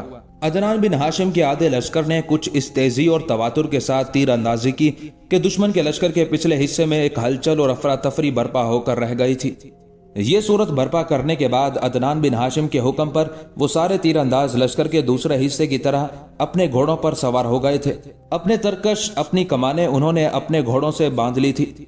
اسی لمحے لشکر کے اگلے حصے پر عدنان بن ہاشم ہی کی طرح زین الدین کی طرف سے بڑی تیز تیر اندازی کی گئی، جس سے بالڈون کے لشکر کے نہ صرف گھوڑے زخمی ہوئے بلکہ ان کے ان گنت لشکری بھی چھد کر رہ گئے۔ اس کے بعد زین الدین کے بھی وہ تیر انداز اپنے گھوڑوں پر سوار ہو گئے تھے۔ پھر پشت کی جانب سے عدنان بن ہاشم نے اپنے کام کی ابتدا کی۔ اس نے اپنے لشکر کو آگے بڑھایا، پھر وہ بالڈون کے لشکر پر قدیم خونی سوچوں کی بقل سے نکل کر صحرا صحرا پھیلتی بکھرتی آگ، لمحہ لمحہ پھیلتی خاردار بدی کے ورق کو حقیر کرتے طوفانوں، بد اخلاقی کے ضابطوں، اندھے کردار کی خون خواری کو ان کے آغاز و انجام دونوں سے محروم کرتے تیش کے انگاروں، شولوں کی بے روش لپک اور بے آبرو کر دینے والی سلگتی بھٹی کی طرح حملہ ور ہو گیا تھا۔ بالڈون کے لشکر کو جب یہ احساس ہوا کہ ان کے لشکر کے پچھلے حصے پر کسی نے حملہ کیا، تب اس کے لشکر کا اگلا حصہ بھی عملی طور پر پچھلی سمت کو پلٹا۔ اتنی دیر تک لشکر کا پچھلا حصہ عدنان بن ہاشم پر دنیا کے سیاہ خانوں میں زندگی کی ویرانیاں کھڑی کرتی، جرم کی اندھی قوتوں، پھیلتی بیداری کی پرچھائیوں میں تباہی کے خیالات کی تخم ریزی کرتی، انتہا پسندی کی تصور پرستی کی طرح حملہ ور ہو گیا تھا۔ لیکن اس لمحے ان کے لیے ایک اور مصیبت، ایک اور کرب، ایک اور عذاب اٹھ کھڑا ہوا، اس لیے کہ عین اسی لمحے زین الدین اپنے حصے کے لشکر کے ساتھ فضائے بسیط میں لاریب کی مہریں لگانے والے عناصر، کائنات کی اندھیری تہوں میں روشنی کے جاگتے لمحوں، وقت کی اولو العزمی کے سیلاب اور آتش بھرے کرب کی طرح اپنی گھات سے نکلا۔ پھر وہ دشمن کے لشکر پر ہر بھنور کھڑے کرتی وحشت کی پت جڑوں، ادراک کے سارے ہی پیچ ادھیڑ دینے والے بے روک شوریدہ جذبوں، بغلوں کے ہجوم، موت کے تماچے مار کر غمزدہ اور حزین کر دینے والی خونی فطرت کے خوف بھرے لمحوں کی طرح حملہ ور ہو گیا تھا۔ زین الدین کا یہ جان لیوا حملہ بھڑکتی آتش کی جوالا اور تقدیر کے ہولناک عذابوں کی طرح شدید اور سخت تھا۔ رات کی گہری تاریکی میں دونوں لشکریوں کے ٹکرانے کے باعث رنج و غم میں مبتلا کرتا شکم گرسنا ہنر ناچ اٹھا تھا۔ پریشان آوازیں، بے ہنگم صدائیں، نفس کی خونی بھوک، قلب کی قاتل جو کوہستانی سلسلوں کا جگر چیرتی چیختی کھولتی آتش چار سو ناچ اٹھی تھی۔ تباہی کی آگ، مایوسی کی گھٹاؤں اور برخیز موت کے گہواروں نے رزمگاہ کو اپنی لپیٹ میں لے لیا تھا۔ جس وقت جنگ اپنے عروج پر تھی، عین رات کے اندھیرے میں زین الدین کی چیختی چلاتی آواز بلند ہوئی۔ اپنے لشکریوں کو مخاطب کرتے ہوئے وہ کہہ رہا تھا، میرے عزیز ساتھیوں، تم لوگ ستم زدہ انسانیت میں بشریت کے محسن ہو، آزادی کی ضمانت، شرافت و نجابت کی نشانی، اطمینان کی آسودگی ہو، متاع لوح و قلم کے امین ہو، فطرت کے بنا ہو۔ سنسار کے اس دار فنا میں ہمارا یہ دشمن کالے بخار کی طرح ہمارے رونگٹے رونگٹے سے لپٹ کر ہماری تباہی اور ہماری بربادی کا باعث بننا چاہتا ہے۔ میرے عزیز بھائیوں، نطق زمزموں کی ساحری میں ترانہ ملکوتی، غنائے لاہوتی کے انداز میں خدائے لم یزل کی تکبیریں بلند کرو۔ تم اپنی ملت کی خاموش محبت کا گوہر، مسلم امہ کی دبی دبی چاہتوں کے جوہر ہو، مامتا کے بحر میں پھیلتی بکھرتی روشنی، بہنوں کی دعاؤں کے کمکموں کی نشانی ہو۔ میرے بھائیوں، اصحاب فیل کے مقابل ابابیلے بن جاؤ، صبح کاذب کے دھندلکوں میں تنہا چمکنے والی امید بھرے ستارے ہو جاؤ۔ میرے ساتھ میرے ہمراہ سوز کی مستی میں، رفتار کی لذت میں خداوند مہربان کی تکبیریں بلند کرو۔ مہربان رب تمہاری نصرت اور مدد کرے گا۔ میرے بھائیوں، بے پایا خروش کے ساتھ تحور کے خونی ترانوں کی طرح اپنی آوازوں سے دشمن کے جذبوں کو ہلا کر رکھ دو۔ تاریخ کے حقائق میں تم سطوت اور تمکنت کے مینار ہو۔ تکبیریں بلند کرو، نعرہ مارو کہ فتح ہماری ہے۔ زین الدین کے ان الفاظ نے گویا اس کے لشکریوں کے جذبات اور احساسات میں آگ بھڑکا کر رکھ دی تھی۔ انہوں نے اپنے حملوں میں ایسی تیزی پیدا کی کہ بالڈون کا لشکر اس شدت کو برداشت نہ کر سکا، شکست اٹھا کر بھاگا۔ चुनाचे रात की गहरी तारीकी में ज़ैनुद्दीन और अदनान बिन हाशिम एक दूसरे को पुकारते हुए दुश्मन के ताक़ुब में पूरी ताकत और कुव्वत के साथ लग गए थे और बड़ी तेजी से उनकी तादाद को मजीद कम करना शुरू कर दिया था। इस तरह कुछ दूर तक ये ताक़ुब जारी रहा, यहाँ तक कि बाल्डोन के लश्करियों में से बहुत कम को अपनी जानें बचाकर भागना नसीब हुआ। उसके बाद अपने लश्कर के साथ ज़ैनुद्दीन और अदनान बिन हाशिम पलटे। सबसे पहले जंग में काम आने वालों की तजहीज़ व तदफीन की और जख्मियों की खूब देखभाल की गई। दुश्मन का खच्चरों पर जो सामान लदा हुआ था उस सारे सामान पर कब्जा कर लिया गया। अगले रोज दोपहर तक अपने लश्कर के साथ ज़ैनुद्दीन और अदनान बिन हाशिम ने वहीं कयाम किया। इस दौरान लश्कर ने कुछ सुस्ता भी लिया, जख्मियों की भी देखभाल हो गई थी। उसके बाद जख्मियों को बार बर्दारी के जानवरों पर लादा गया। फिर ज़ैनुद्दीन और अदनान बिन हाशिम अपने लश्कर को लेकर वापस असारिब शहर की तरफ हो लिए थे।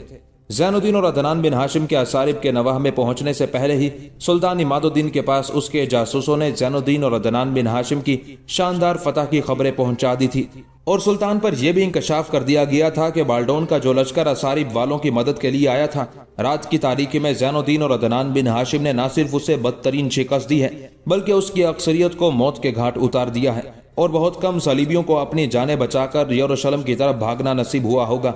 साथ ही ये भी इंकशाफ कर दिया गया था कि ज़ैनुद्दीन और अदनान बिन हाशिम के हाथ दुश्मन के सामान के ढेर के अलावा अनगिनत बार बर्दारी के जानवर भी आए हैं जिन पर सामान लदा हुआ था और इसके अलावा बाल्डोन का लश्कर अपने साथ हजारों की तादाद में भेड़ बकरियां भी लेकर आया था। चुनाचे ज़ैनुद्दीन और अदनान बिन हाशिम अपने फातह लश्कर को लेकर जब सुल्तान के पड़ाव में आए तो सुल्तान ने न सिर्फ शानदार अंदाज में अपने सालारों और उमरा के साथ इस्तकबाल किया बल्कि सुल्तान के लश्कर में इस फतह पर जोरदार अंदाज में तकबीरें बुलंद करते हुए बेपनाह खुशी का इजहार किया गया था। इन तकबीरों का असारिब के सलीबियों पर उल्टा असर हुआ। सुल्तान तो बाल्डोन के लश्कर का खात्मा होने की वजह से खुशी मना रहे थे, जबकि असारिब वालों ने यह समझा कि मुसलमानों का एक लश्कर पहले लश्कर की मदद के लिए पहुंच गया है। इसी बिना पर पहला लश्कर खुशी का इजहार करते हुए नारे बुलंद कर रहा है। इस इंकशाफ ने उनके जंगली हौसलों और जज्बों को मांद करके रख दिया था और उन्हें उसी रोज दोपहर से पहले दूसरा धचका ये लगा कि उनके पास ये खबर भी पहुंच गई कि यरूशलेम के बादशाह बाल्डोन का जो लश्कर उनकी मदद के लिए आया था, मुसलमानों के एक लश्कर ने उन पर हमलावर होकर उस लश्कर की अक्सरियत का खात्मा कर दिया है और बहुत कम सलीबियों को भागकर यरूशलेम की तरफ जाना नसीब हुआ है। और ये इंकशाफ असारिब के सलीबियों के लिए दूसरा धचका था। बहरहाल ज़ैनुद्दीन और अदनान बिन हाशिम जब सुल्तान के पड़ाव में दाखिल हुए और हाथ आने वाला सारा सामान भेड़ बकरियों के रेवड़ और सामान से लदे हुए बार बर्दारी के जानवर दिखाए, तब सुल्तान की खुशी की कोई इंतहा न थी। कुछ देर तक अपने सामने खड़े ज़ैनुद्दीन और अदनान बिन हाशिम को बड़ी ममनूनियत से देखता रहा। फिर उन दोनों को मुखातिब करके कहने लगा, मेरे अजीज साथियों, जिस कदर सामान तुम बाल्डोन के लश्कर को शिकस्त देने के बाद लेकर आए हो, ये सारा सामान तुम्हारी मिल्कियत है। इस सामान को अपने साथियों में बांट दो।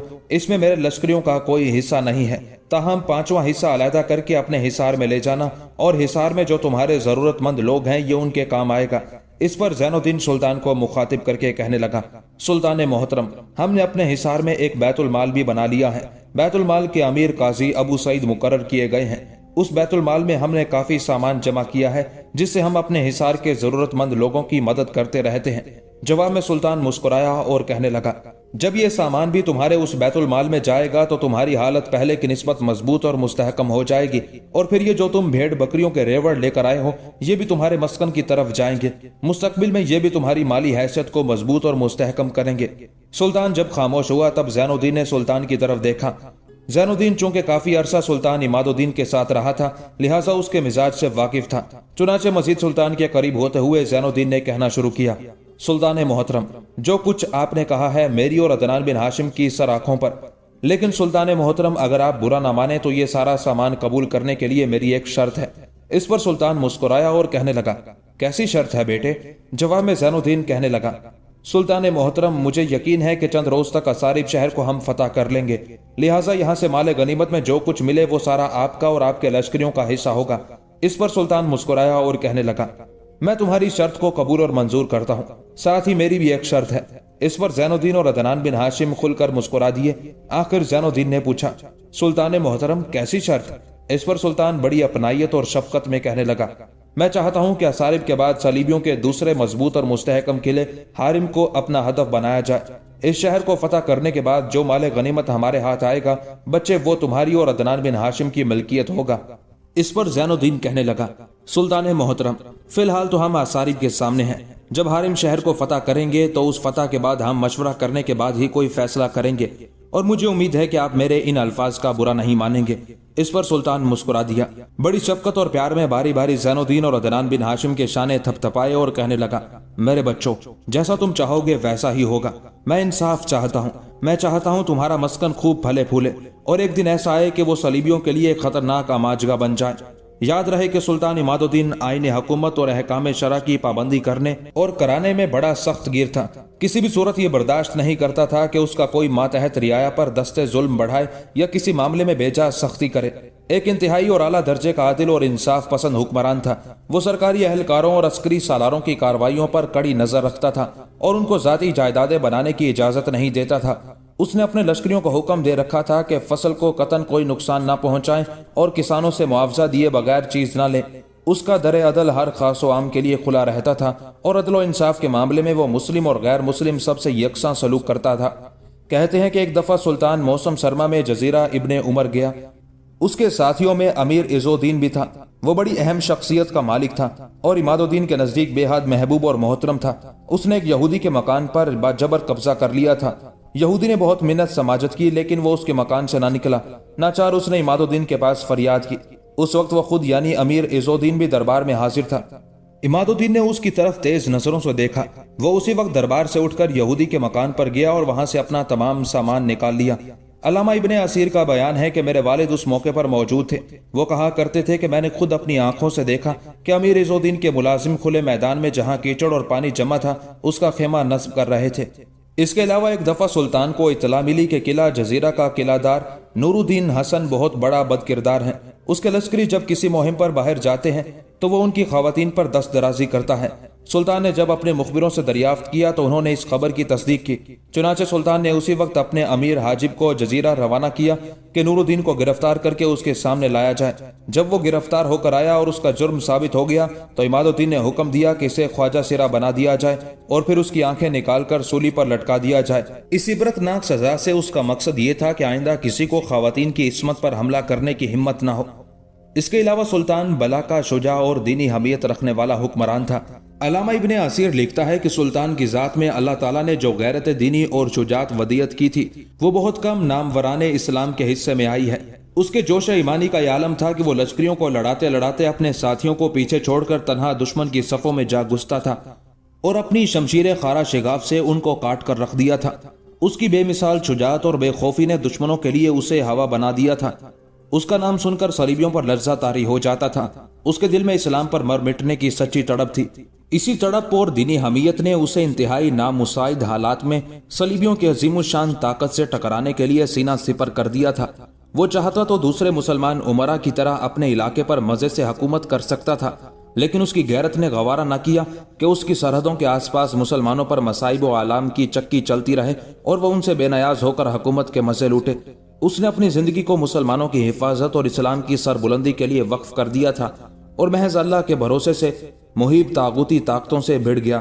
فی الحقیقت اسے میدان جہاد سے عشق تھا اور وہ کہا کرتا تھا کہ میں ریشمی نرم بستر سے گھوڑے کی پشت کو، دل کا شراغ سے جنگ کے شور کو، زہرہ جبینوں کے میٹھے سروں سے ہتھیاروں کی جھنکار کو زیادہ پسند کرتا ہوں۔ سلطان سے متعلق یہ بھی کہا جاتا ہے کہ وہ رعب اور دبدبے میں کمال کی شخصیت رکھتا تھا، نہایت وجیح اور پاکیزہ صورت تھا، رنگ سرخی مائل گندمی تھا، آنکھیں بڑی بڑی تھی، قد طویل اور بدن پر گوشت تھا۔ رعب اور دبدبے کا یہ عالم تھا، کوئی اس کے سامنے بلند آواز میں گفتگو نہ کر سکتا تھا، نہ کسی کو اس سے آنکھیں ملانے کی ہمت ہوتی تھی۔ اس کا نام سن کر سرکش اور بد کردار امراء کی بھی روح فنا ہو جاتی تھی۔ ایک طرح وہ اپنے اندرونی حالات درست کرتا تھا تو دوسری طرف عیسائیوں پر پے در پہ ضربے لگاتا تھا۔ کیسے ہی نامساعد حالات کیوں نہ ہوں، وہ خوف اور نا امیدیوں کو اپنے پاس بھی پھٹکنے نہ دیتا تھا۔ یہ اس کی حوصلہ مندی کا ہی نتیجہ تھا کہ معمولی حیثیت سے اٹھ کر ایسی عظیم مملکت کی بنیاد ڈالی جو عسکری قوت، کاروبار کی ترقی اور دوسرے وسائل کی فراوانی کے لحاظ سے خلیفہ بغداد اور سلاطین سلجوقی کی حکومتوں سے ٹکر کھاتی تھی۔ بہرحال سلطان نے رحم دلی اور شفقت سے کام لیتے ہوئے بالڈون کے لشکر سے جو کچھ حاصل ہوا تھا وہ زین الدین اور عدنان بن ہاشم کے حوالے کر دیا تھا، اور پھر اپنی غیر موجودگی میں وہ سارے سامان کے 4 حصے زین الدین اور اس کے لشکریوں میں تقسیم کر دیے تھے۔ اس کے بعد سلطان نے ایک دن زین الدین اور عدنان بن ہاشم کے لشکر کو سستانے کا موقع فراہم کیا اور اگلے روز صبح اس نے اصاری پر حملہ آور ہونے کے لیے اپنے لشکر کو استوار کیا۔ उस मौके पर सारे बड़े बड़े सालार अपने लश्कर के आगे सुल्तान के सामने थे। यहाँ तक कि सुल्तान ने पहले अपने सालारों का जायजा लिया, फिर सबको मुखातिब करके कहने लगा, मैं चाहता हूँ असारिब को फतह करने में हम अब ज्यादा दिन ना लगाएं। मैं चाहता हूँ चारों तरफ से असारिब पर एक तरह की यलगार कर दी जाए। मेरे पास पहले जो लश्कर था उसके भी 2 हिस्से हो जाएंगे। ज़ैनुद्दीन, तुम्हारे लश्कर के पहले ही 2 हिस्से हो चुके हैं, एक तुम्हारे पास, दूसरा अदनान बिन हाशिम के पास है। इस तरह ये चारों हिस्से फैलकर असारिब के चारों तरफ से हमलावर हो जाएंगे। चुनाचे इस इज्तिमाई यलगार के मौके पर जिस सालार के लश्कर को भी शहर की फसील पर चढ़ने का मौका मिल जाए वो उससे फायदा उठाए और उसके करीब तरीन लश्कर का हिस्सा जब देखे कि लश्करी शहर की फसील पर चढ़ गए हैं तब वो भी अपना रुख उसी लश्कर की तरफ करे, ताकि फसील पर चढ़ने वाले लश्कर पर ज्यादा बोझ न बने। कुछ लश्करी फसील पर चढ़े, बाकी उनकी हिफाजत के लिए नीचे रहते हुए फसील के ऊपर दुश्मन के लश्करियों के हाथों अपनी फसील पर चढ़ने वाले लश्करियों की हिफाजत करें। कुछ लश्करी फसील पर चढ़े, बाकी उनकी हिफाजत के लिए नीचे रहते हुए फसील के ऊपर दुश्मन के लश्करियों के हाथों अपने फसील पर चढ़ने वाले लश्करियों की हिफाजत करें। उन पर ऐसी तीरंदाजी करें कि वो अपना आप बचाने के लिए बुर्जों में छुपने के लिए मजबूर हो जाएं। सुल्तान की उस तजवीज से सबने इत्तेफाक किया था। चुनाचे थोड़ी देर बाद चारों तरफ से असारी पर हमले शुरू हो गए थे। असारी वालों की बदकिस्मती के सारे हिस्से बारी बारी शहर की फसील पर चढ़ने में कामयाब हो गए और फसील के ऊपर जो शहर के मुहाफिज थे उन्हें तह तैक करने के बाद लश्कर शहर में दाखिल हुआ और शहर पनाह के दरवाजे खोल दिए। उसके बाद शहर और किले के अंदर जो सलीबियों का लश्कर था उससे बाकायदा टकराव हुआ। थोड़ी ही देर के टकराव के बाद सुल्तान के लश्कर ने दुश्मन कुव्वतों का मुकम्मल तौर पर सफाया कर दिया था। सुल्तान ने सलीबियों की तरह वो मजालिम नहीं ढाए जो सलीबियों ने यरूशलेम और दूसरे शहरों में मुसलमानों पर ढाए थे। उसने सिर्फ उन लोगों का सफाया किया जो हिसार बंद होकर उसके लश्करियों के सामने आए थे, बाकियों को अमान दे दी गई थी। इस तरह असारिब शहर मुसलमानों के हाथों फतह हुआ और सुल्तान का उस पर कब्जा हो गया। इस शहर की फतह से मुतालिक मौरखीन कुछ इस तरह लिखते हैं, असारिब शहर हल्ब से 4 मील के फासले पर अंताकिया को जाने वाले रास्ते पर वाक़ था। इसका किला सलीबियों का बहुत बड़ा गढ़ था। हल्ब और उसके नवाही इलाकों के मुसलमान असारिब पर सलीबियों के कब्जे की वजह से सख्त बेचारगी के आलम में थे। इब्ने असीर का बयान है कि असारिब पर ईसाइयों के तसल्लुत ने गोया मुसलमानों का गला पकड़ रखा था। इमादुद्दीन ने असारिब पर हमला करने का ख्याल किया तो उसके बाद साथियों ने बानज़र एहतियात उसको अपने इरादे से बाज रखने की कोशिश की, क्योंकि किला असारिब की मजबूती और सलीबियों की जबरदस्त कुव्वत के सामने उसकी अपनी तादाद और कुव्वत बहुत कम नजर आती थी। लेकिन शेर दिल सुल्तान इमादुद्दीन ने उनके मशवरों को रद्द कर दिया और शेर की तरह जस्त करके किला असारिब को चारों तरफ से घेर लिया। यरूशलेम के बादशाह बाल्डोन को जो ही असारिब पर इमादुद्दीन के हमले की खबर मिली उसने एक खास कौंसल यानी मजलिस मुशावरत मुनक्किद की, जिसका मकसद इमादुद्दीन से मौसर तौर पर निपटने के लिए मुख्तलिफ तजावीज़ पर गौर करना था। उसके अक्सर उमरा ने राय दी कि मुसलमानों के हमले को चंदा अहमियत नहीं देनी चाहिए, वो जल्द ही असारिब की दीवारों से सर फोड़कर वापस चले जाएंगे। मुअर्रिखीन कहते हैं उस मौके पर एक जहांदीदा सरदार ने यरूशलेम के बादशाह बाल्डोन को तनबीह किया कि इमादुद्दीन अब मुसलमानों का वही सुल्तान है जिसने नौजवानी के आलम में तिब्रिया के दरवाजे पर अपना नेजा मारा था। उसको हकीर समझना बहुत बड़ी हमाकत होगी। बाल्डोन ज़ईफुल उम्र सरदार के इंतबाह पर चौकन्ना हो गया और असारिब के सलीबियों की मदद के लिए फौरन एक जबरदस्त लश्कर रवाना कर दिया। लेकिन एक खौफनाक जंग के बाद उस सलीबी लश्कर को शिकस्त फाश दी गई। इस लड़ाई में सलीबियों के कई नामवर उमरा मारे गए और कुछ मुसलमानों के हाथों असीर भी हुए। मकतूल सलीबी लश्करियों की तादाद इस कदर ज्यादा थी कि अलामा इब्ने खल्दून के कौल के मुताबिक इस वाक़े के 60-70 बरस बाद तक मरने वाले सलीबियों की हड्डियां उस मैदान में पड़ी रहीं।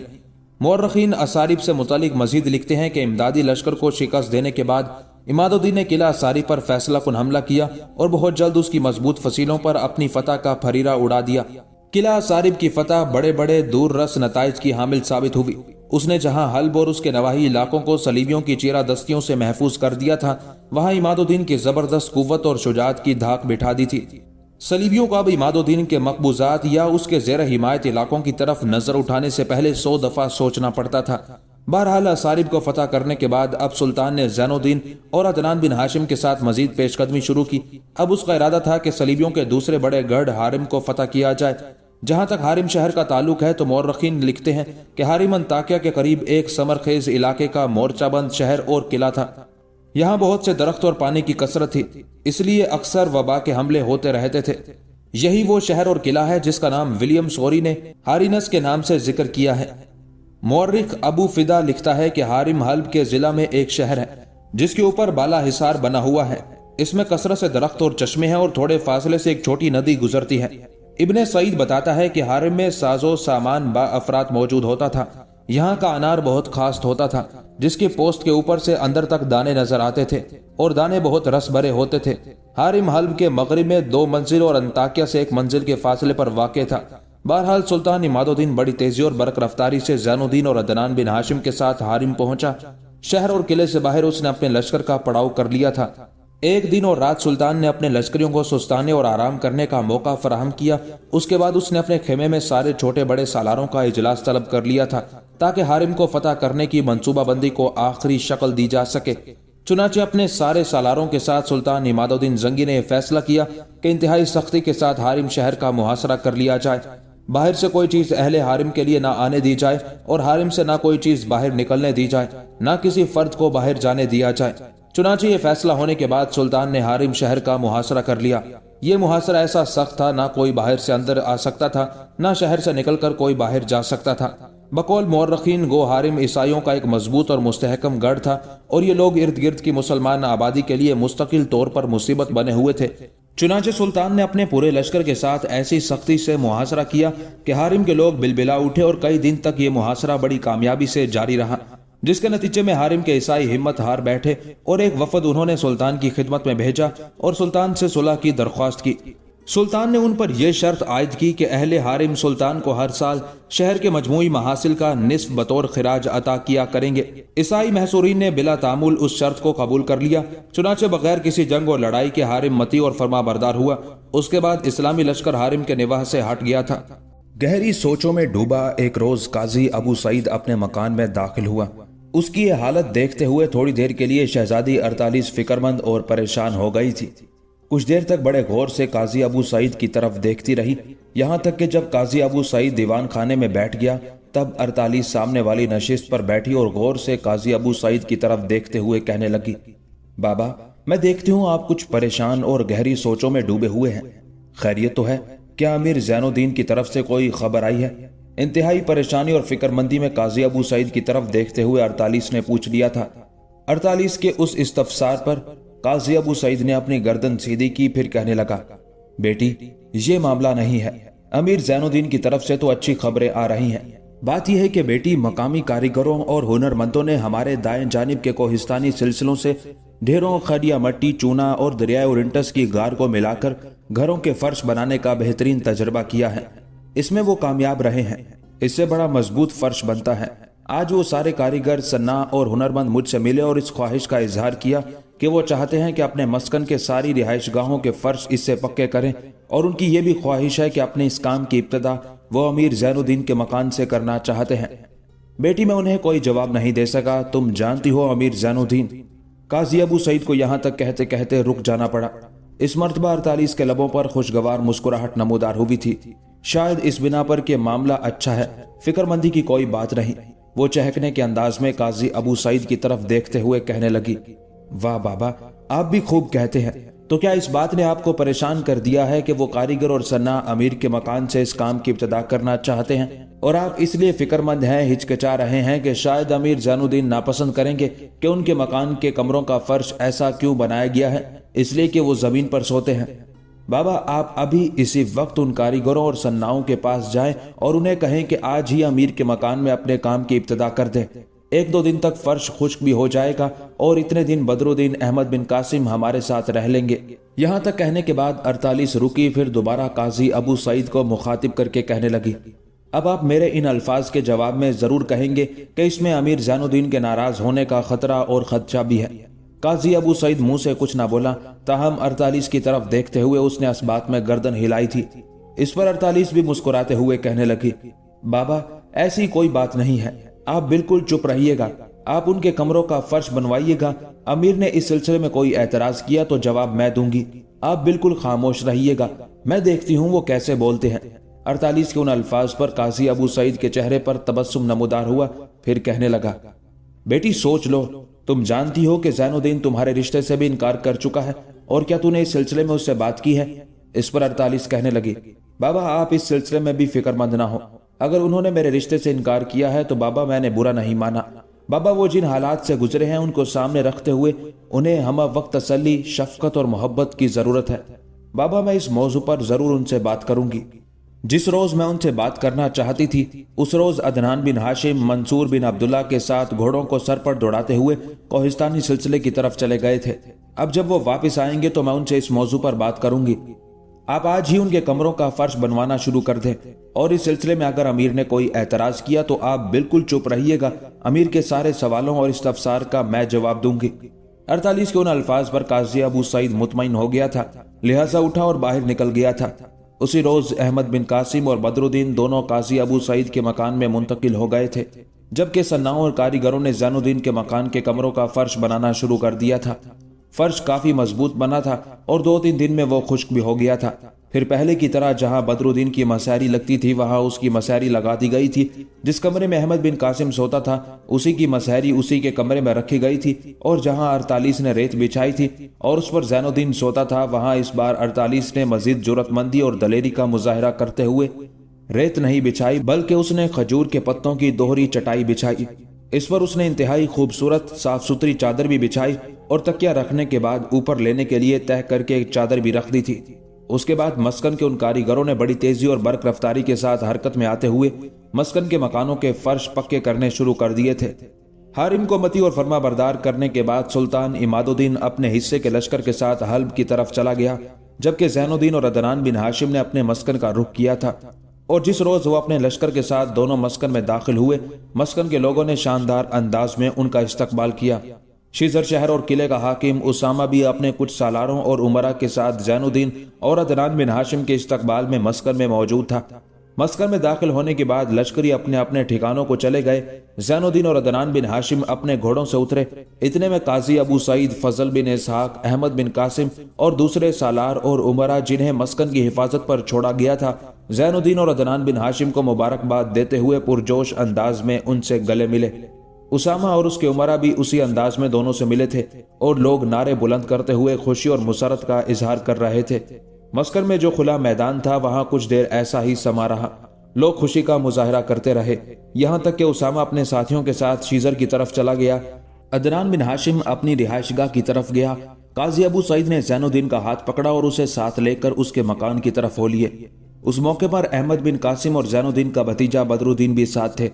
अहमद बिन कासिम ने झपटकर ज़ैनुद्दीन से उसके घोड़े की बाग पकड़ ली थी और उसे अस्तबल में बांधा था। जिस वक्त सब दीवान खाने में दाखिल हुए तब ज़ैनुद्दीन चौंका था। कुछ देर तक वो बड़े गौर से दीवान खाने के फर्श को देखता रहा। उस मौके पर 48 भी वहां आ गई थी। उसने भी देखा ज़ैनुद्दीन बड़े गौर और हैरत से अपने दीवान खाने के फर्श को देख रहा था। फिर ज़ैनुद्दीन ने काजी अबू सईद की तरफ देखा और कहने लगा, मोहतरम अबू सईद, ये काम किसने किया? इस पर अबू सईद मुस्कुराया और कहने लगा, बेटे, हमारे मस्कर में जो सन्ना और हुनरमंद हैं उन्होंने अपने कोहिस्तानी सिलसिलों से निकलने वाले चूने, खरिया मट्टी और दरिया ओरिंटस के गार को एक खास तरतीब के साथ मिलाकर अपने मस्कन के सारे मकानों के इस तरह के उम्दा फर्श बनाने शुरू कर दिए हैं। और अब तो वो तकरीबन अपना काम खत्म करने वाले हैं। चंद एक मकान ही रह गए होंगे जिनके फर्श बनाने वाले हैं, वरना सब फर्श उन्होंने पक्के कर दिए हैं। इस पर ज़ैनुद्दीन मुस्कुराया और कहने लगा, उन्होंने बड़ा अच्छा काम किया है, मुझे उनसे मिलाइए। उन्हें उनके इस काम की दाद और इनाम भी मिलना चाहिए। उसके बाद अचानक ज़ैनुद्दीन को कुछ ख्याल गुजरा तो दीवान खाने से निकलकर वो उस कमरे की तरफ गया जिसमें वो और बदरुद्दीन सोते थे। काजी अबू सईद, अहमद बिन कासिम, बदरुद्दीन, 48 उसके पीछे पीछे थे। अपने कमरे में उसने जाकर देखा वो फर्श भी पक्का था। बदरुद्दीन की मसहरी वहीं लगी थी जहां पहले हुआ करती थी, लेकिन जहां रेत बिछाई गई थी और जिस पर ज़ैनुद्दीन सोता था वहां रेत नहीं थी। फर्श पर चिटाई बिछाकर उस पर एक साफ सुथरी चादर लगाने के बाद तकिया भी लगा दिया गया था। ज़ैनुद्दीन ने थोड़ी देर तक कमरे का जायजा लिया, फिर काजी अबू सईद की तरफ देखते हुए कहने लगा, मोहतरम अबू सईद, खुदा झूठ ना बुलवाए, ये जो मेरे सोने का नया एहतमाम किया गया है ये यकीनन 48 ने किया होगा। उस मौके पर 48 एकदम ज़ैनुद्दीन के सामने आई और कहने लगी, अमीर, ये काम यकीनन मैंने किया है और मुझे यकीन है आप बुरा नहीं मानेंगे। आपने कसम ये खाई थी कि आप मसहरी पर नहीं सोएंगे, इसका मतलब है आप जमीन पर सोएंगे। आपने ये कसम नहीं खाई थी कि आप कच्ची जमीन पर सोएंगे या पक्की पर, रेत पर सोएंगे या मट्टी पर। आपने ये कसम भी नहीं खाई थी कि आप तकिया रेत का रखेंगे या कंकरों का, या आम तकिया जो घरों में इस्तेमाल किया जाता है। मैंने आपका बिस्तर किसी मसहरी पर नहीं फर्श पर ही लगाया है। इसमें ज्यादती ये की है कि चटाई बिछा दी है, चटाई के ऊपर चादर लगाई है, तकिया भी रख दिया है। آپ کی قسم میں یہ بات تو نہیں تھی کہ آپ جب زمین پر سوئیں گے تو چادر تکیہ استعمال نہیں کریں گے، اور مجھے امید ہے کہ جو کچھ میں نے کیا ہے امیر اس کے خلاف کوئی اعتراض نہیں کریں گے اور اس تبدیلی کو رد بھی نہیں کریں گے۔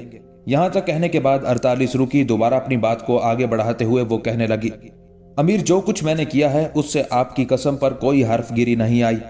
48 جب خاموش ہوئی تب احمد بن قاسم مغنی بول اٹھا، کہنے لگا، زین الدین میرے بیٹے، جو کچھ میری بیٹی 48 نے کہا ہے درست ہے، جو کچھ اس نے کیا ہے بیٹے اس سے واقعی تمہاری قسم پر تو حرف گیری نہیں آئی۔ احمد بن قاسم کے ان الفاظ کا جواب زین الدین دینا ہی چاہتا تھا کہ اسی لمحے مکان میں میکل اور سبتا دونوں ماں بیٹی داخل ہوئی تھی۔ انہوں نے بھی آگے بڑھ کر باری باری زین الدین کو اس کی کامیابی پر مبارکباد دی، پھر سب دیوان خانے میں آ کر بیٹھ گئے اور اسارب و حارم کی فتح پر زین الدین سے تفصیل سننے لگے تھے۔ اس موقع پر 48 اپنی جگہ پر اٹھی اور زین الدین کی طرف دیکھتے ہوئے کہنے لگی، امیر میں جانتی ہوں آپ کو بھوک لگی ہوگی، میں آپ کے لیے کھانا بنا کر لاتی ہوں۔ اس پر بڑی ممنونیت سے 48 کی طرف دیکھتے ہوئے زین الدین کہنے لگا، 48 اس کی ضرورت نہیں ہے، دیکھو عصر کا وقت ہونے والا ہے، شام کو سب اکٹھے کھائیں گے آج۔ یہاں تک کہتے کہتے زین الدین کو رک جانا پڑا، اس لیے کہ قاضی ابو سعید بول اٹھے اور کہنے لگے، آج سب کا کھانا میرے اور میری بیٹی 48 کے ہاں ہوگا۔ جواب میں مسکراتے ہوئے زین الدین نے اس تجویز سے اتفاق کیا۔ پھر زین الدین قاضی ابو سعید کو مخاطب کر کے کہنے لگا، محترم ابو سعید، عصر کے بعد ذرا ان صناؤں اور کاریگروں کو ضرور بلائیے گا جنہوں نے مسکن کے مکانوں کے فرش کو پکا کرنا شروع کر دیا ہے۔ قاضی ابو سعید جواب میں کچھ کہنا چاہتے تھے کہ مسکن میں عصر کی اذان ہوئی، لہٰذا نماز کی ادائیگی کے لیے سب اٹھ کھڑے ہوئے تھے۔ عصر کے بعد زین الدین، بدر الدین، احمد بن قاسم، قاضی ابو سعید اور شہزادی 48 پھر زین الدین کے مکان میں ہو بیٹھے تھے، اور ایک شخص کو ان کاریگروں اور صناؤں کو بلانے کے لیے کہا گیا تھا جنہوں نے مسکن کے مکانوں کے فرش بنانے شروع کیے تھے۔ کوئی زیادہ دیر نہ گزری تھی کہ زین الدین کے مکان میں ایک مسلح شخص داخل ہوا۔ جس کمرے میں سب بیٹھے ہوئے تھے اس کمرے کے دروازے پر کھڑے ہو کر اس نے زین الدین کی طرف دیکھا، پھر کہنے لگا، امیر کچھ لوگ آپ سے ملنے کے لیے آئے ہیں، انہیں ہم نے باہر کھڑا کیا ہے، اگر آپ کہیں تو۔ وہ شخص یہیں تک کہنے پایا تھا کہ اس کی طرف دیکھتے ہوئے زین الدین نے پوچھ لیا، آنے والے کون لوگ ہیں؟ جواب میں وہ شخص کہنے لگا، انہیں عیسائی حکمران بالڈون نے روانہ کیا ہے، اور بقول ان کے وہ آپ سے کسی اہم مسئلے پر گفتگو کرنا چاہتے ہیں۔ بالڈون کا نام سن کر شہزادی 48 چونکی تھی، کیونکہ وہ اس کا باپ تھا۔ اس موقع پر ایک گہری اور مسکراتی ہوئی نگاہ زین الدین نے 48 پر بھی ڈالی تھی، لیکن اس کے تاثرات کچھ بھی نہیں تھے، یہاں تک کہ آنے والے کو مخاطب کر کے زین الدین کہنے لگا، ان سب کو اندر بھیجو، میں دیکھتا ہوں وہ کیا کہتے ہیں۔ اس موقع پر 48 اپنی جگہ پر اٹھ کھڑی ہوئی اور زین الدین کی طرف دیکھتے ہوئے کہنے لگی، امیر میں ساتھ والے کمرے میں بیٹھی ہوں، ساری گفتگو سنوں گی، اگر میری ضرورت ہوئی تو آواز دے کر مجھے بلا لیجئے گا۔ اس کے ساتھ ہی 48 اٹھ کر ساتھ والے کمرے میں چلی گئی تھی۔ تھوڑی دیر بعد 4 مسلح جوان مکان میں داخل ہوئے، ان کے پیچھے پیچھے دونوں عرب سالار عدنان بن ہاشم اور فضل بن اسحاق کے علاوہ کچھ دوسرے سالار بھی تھے۔ سب اس کمرے میں بیٹھ گئے۔ تب بالڈون کی طرف سے آنے والے ان چاروں کی طرف بڑے غور سے دیکھتے ہوئے زین الدین نے پوچھ لیا، اگر تم بالڈون کی طرف سے آئے ہو تو کہو کیا کہنا چاہتے ہو؟ رد عمل کے طور پر ان چاروں نے ایک دوسرے کی طرف دیکھا، خسر پھسر کی۔ اس کے بعد ان چاروں میں سے ایک اپنے ساتھیوں کی نمائندگی کرتے ہوئے کہنے لگا، ہم بڑی مشکل سے اس مسکن کو تلاش کر کے آپ کے پاس آئے ہیں۔ آپ جانتے ہیں ہمارے حکمران کی 2 بیٹیاں تھیں، ایک میلیسینڈرا اور دوسری 48۔ 48 ایک معاملے میں اپنے باپ سے اختلاف رائے رکھتی ہوئی ناراض اور خفا ہو کر گھر سے چلی گئی تھی۔ ہم نے اسے بڑا تلاش کیا لیکن کہیں نہیں ملی۔ اب کچھ مخبروں نے یہ اطلاع دی ہے کہ مسلمانوں نے اسے اٹھا کر یہاں پہنچا دیا ہے اور وہ یہاں ایک قیدی کی حیثیت سے زندگی بسر کر رہی ہے۔ لہٰذا ہم آپ سے یہ کہنے آئے ہیں کہ 48 نام کی اس لڑکی کو واپس کر دیا جائے تاکہ ہم اسے باعزت طور پر اس کے گھر پہنچائیں۔ وہ شخص جب خاموش ہوا تب غور سے اس کی طرف دیکھتے ہوئے زین الدین کہنے لگا، تم چاروں کے پاس کیا ثبوت ہے کہ تم بالڈون کے آدمی ہو؟ یہ بھی تو ممکن ہے کہ تم اس لڑکی کے دعوے دار بن کر یہاں آؤ اور اس لڑکی کو نکال کر کہیں اور لے جاؤ۔ اس پر اس شخص نے اپنے لباس کے اندر ہاتھ ڈالا، ایک خط نکال کر اس نے زین الدین کے سامنے رکھ دیا۔ وہ خط عیسائی حکمران بالڈون کی طرف سے تھا اور اس پر اس کے نام کی مہر لگی ہوئی تھی۔ وہ خط زین الدین نے پڑھا، مسکرایا، پھر طے کر کے خط اس نے اسے واپس کر دیا اور کہنے لگا، چلو یہ تو ثابت ہو گیا کہ تم بالڈون کے آدمی ہو، لیکن اس کے باوجود 2 مسئلے کھڑے ہوئے ہیں۔ کیسے 2 مسئلے؟ اس شخص نے غور سے زین الدین کی طرف دیکھتے ہوئے پوچھ لیا۔ اس پر زین الدین مسکراتے ہوئے کہنے لگا، پہلا مسئلہ یہ کہ تمہارے مطالبے پر اگر ہم اس لڑکی کو تمہارے ساتھ نہ بھیجیں تو پھر تم لوگوں کا رد عمل کیا ہوگا، اور دوسرا مسئلہ یہ اٹھتا ہے کہ وہ لڑکی اگر از خود تمہارے ساتھ جانے سے انکار کر دے پھر؟ جواب میں وہ شخص جذباتی ہو گیا اور کہنے لگا، ہم اسے زبردستی لے کر جائیں گے، اس لیے کہ وہ ہمارے حکمران کی عزت، اس کی بیٹی اور عیسائیت کا وقار ہے۔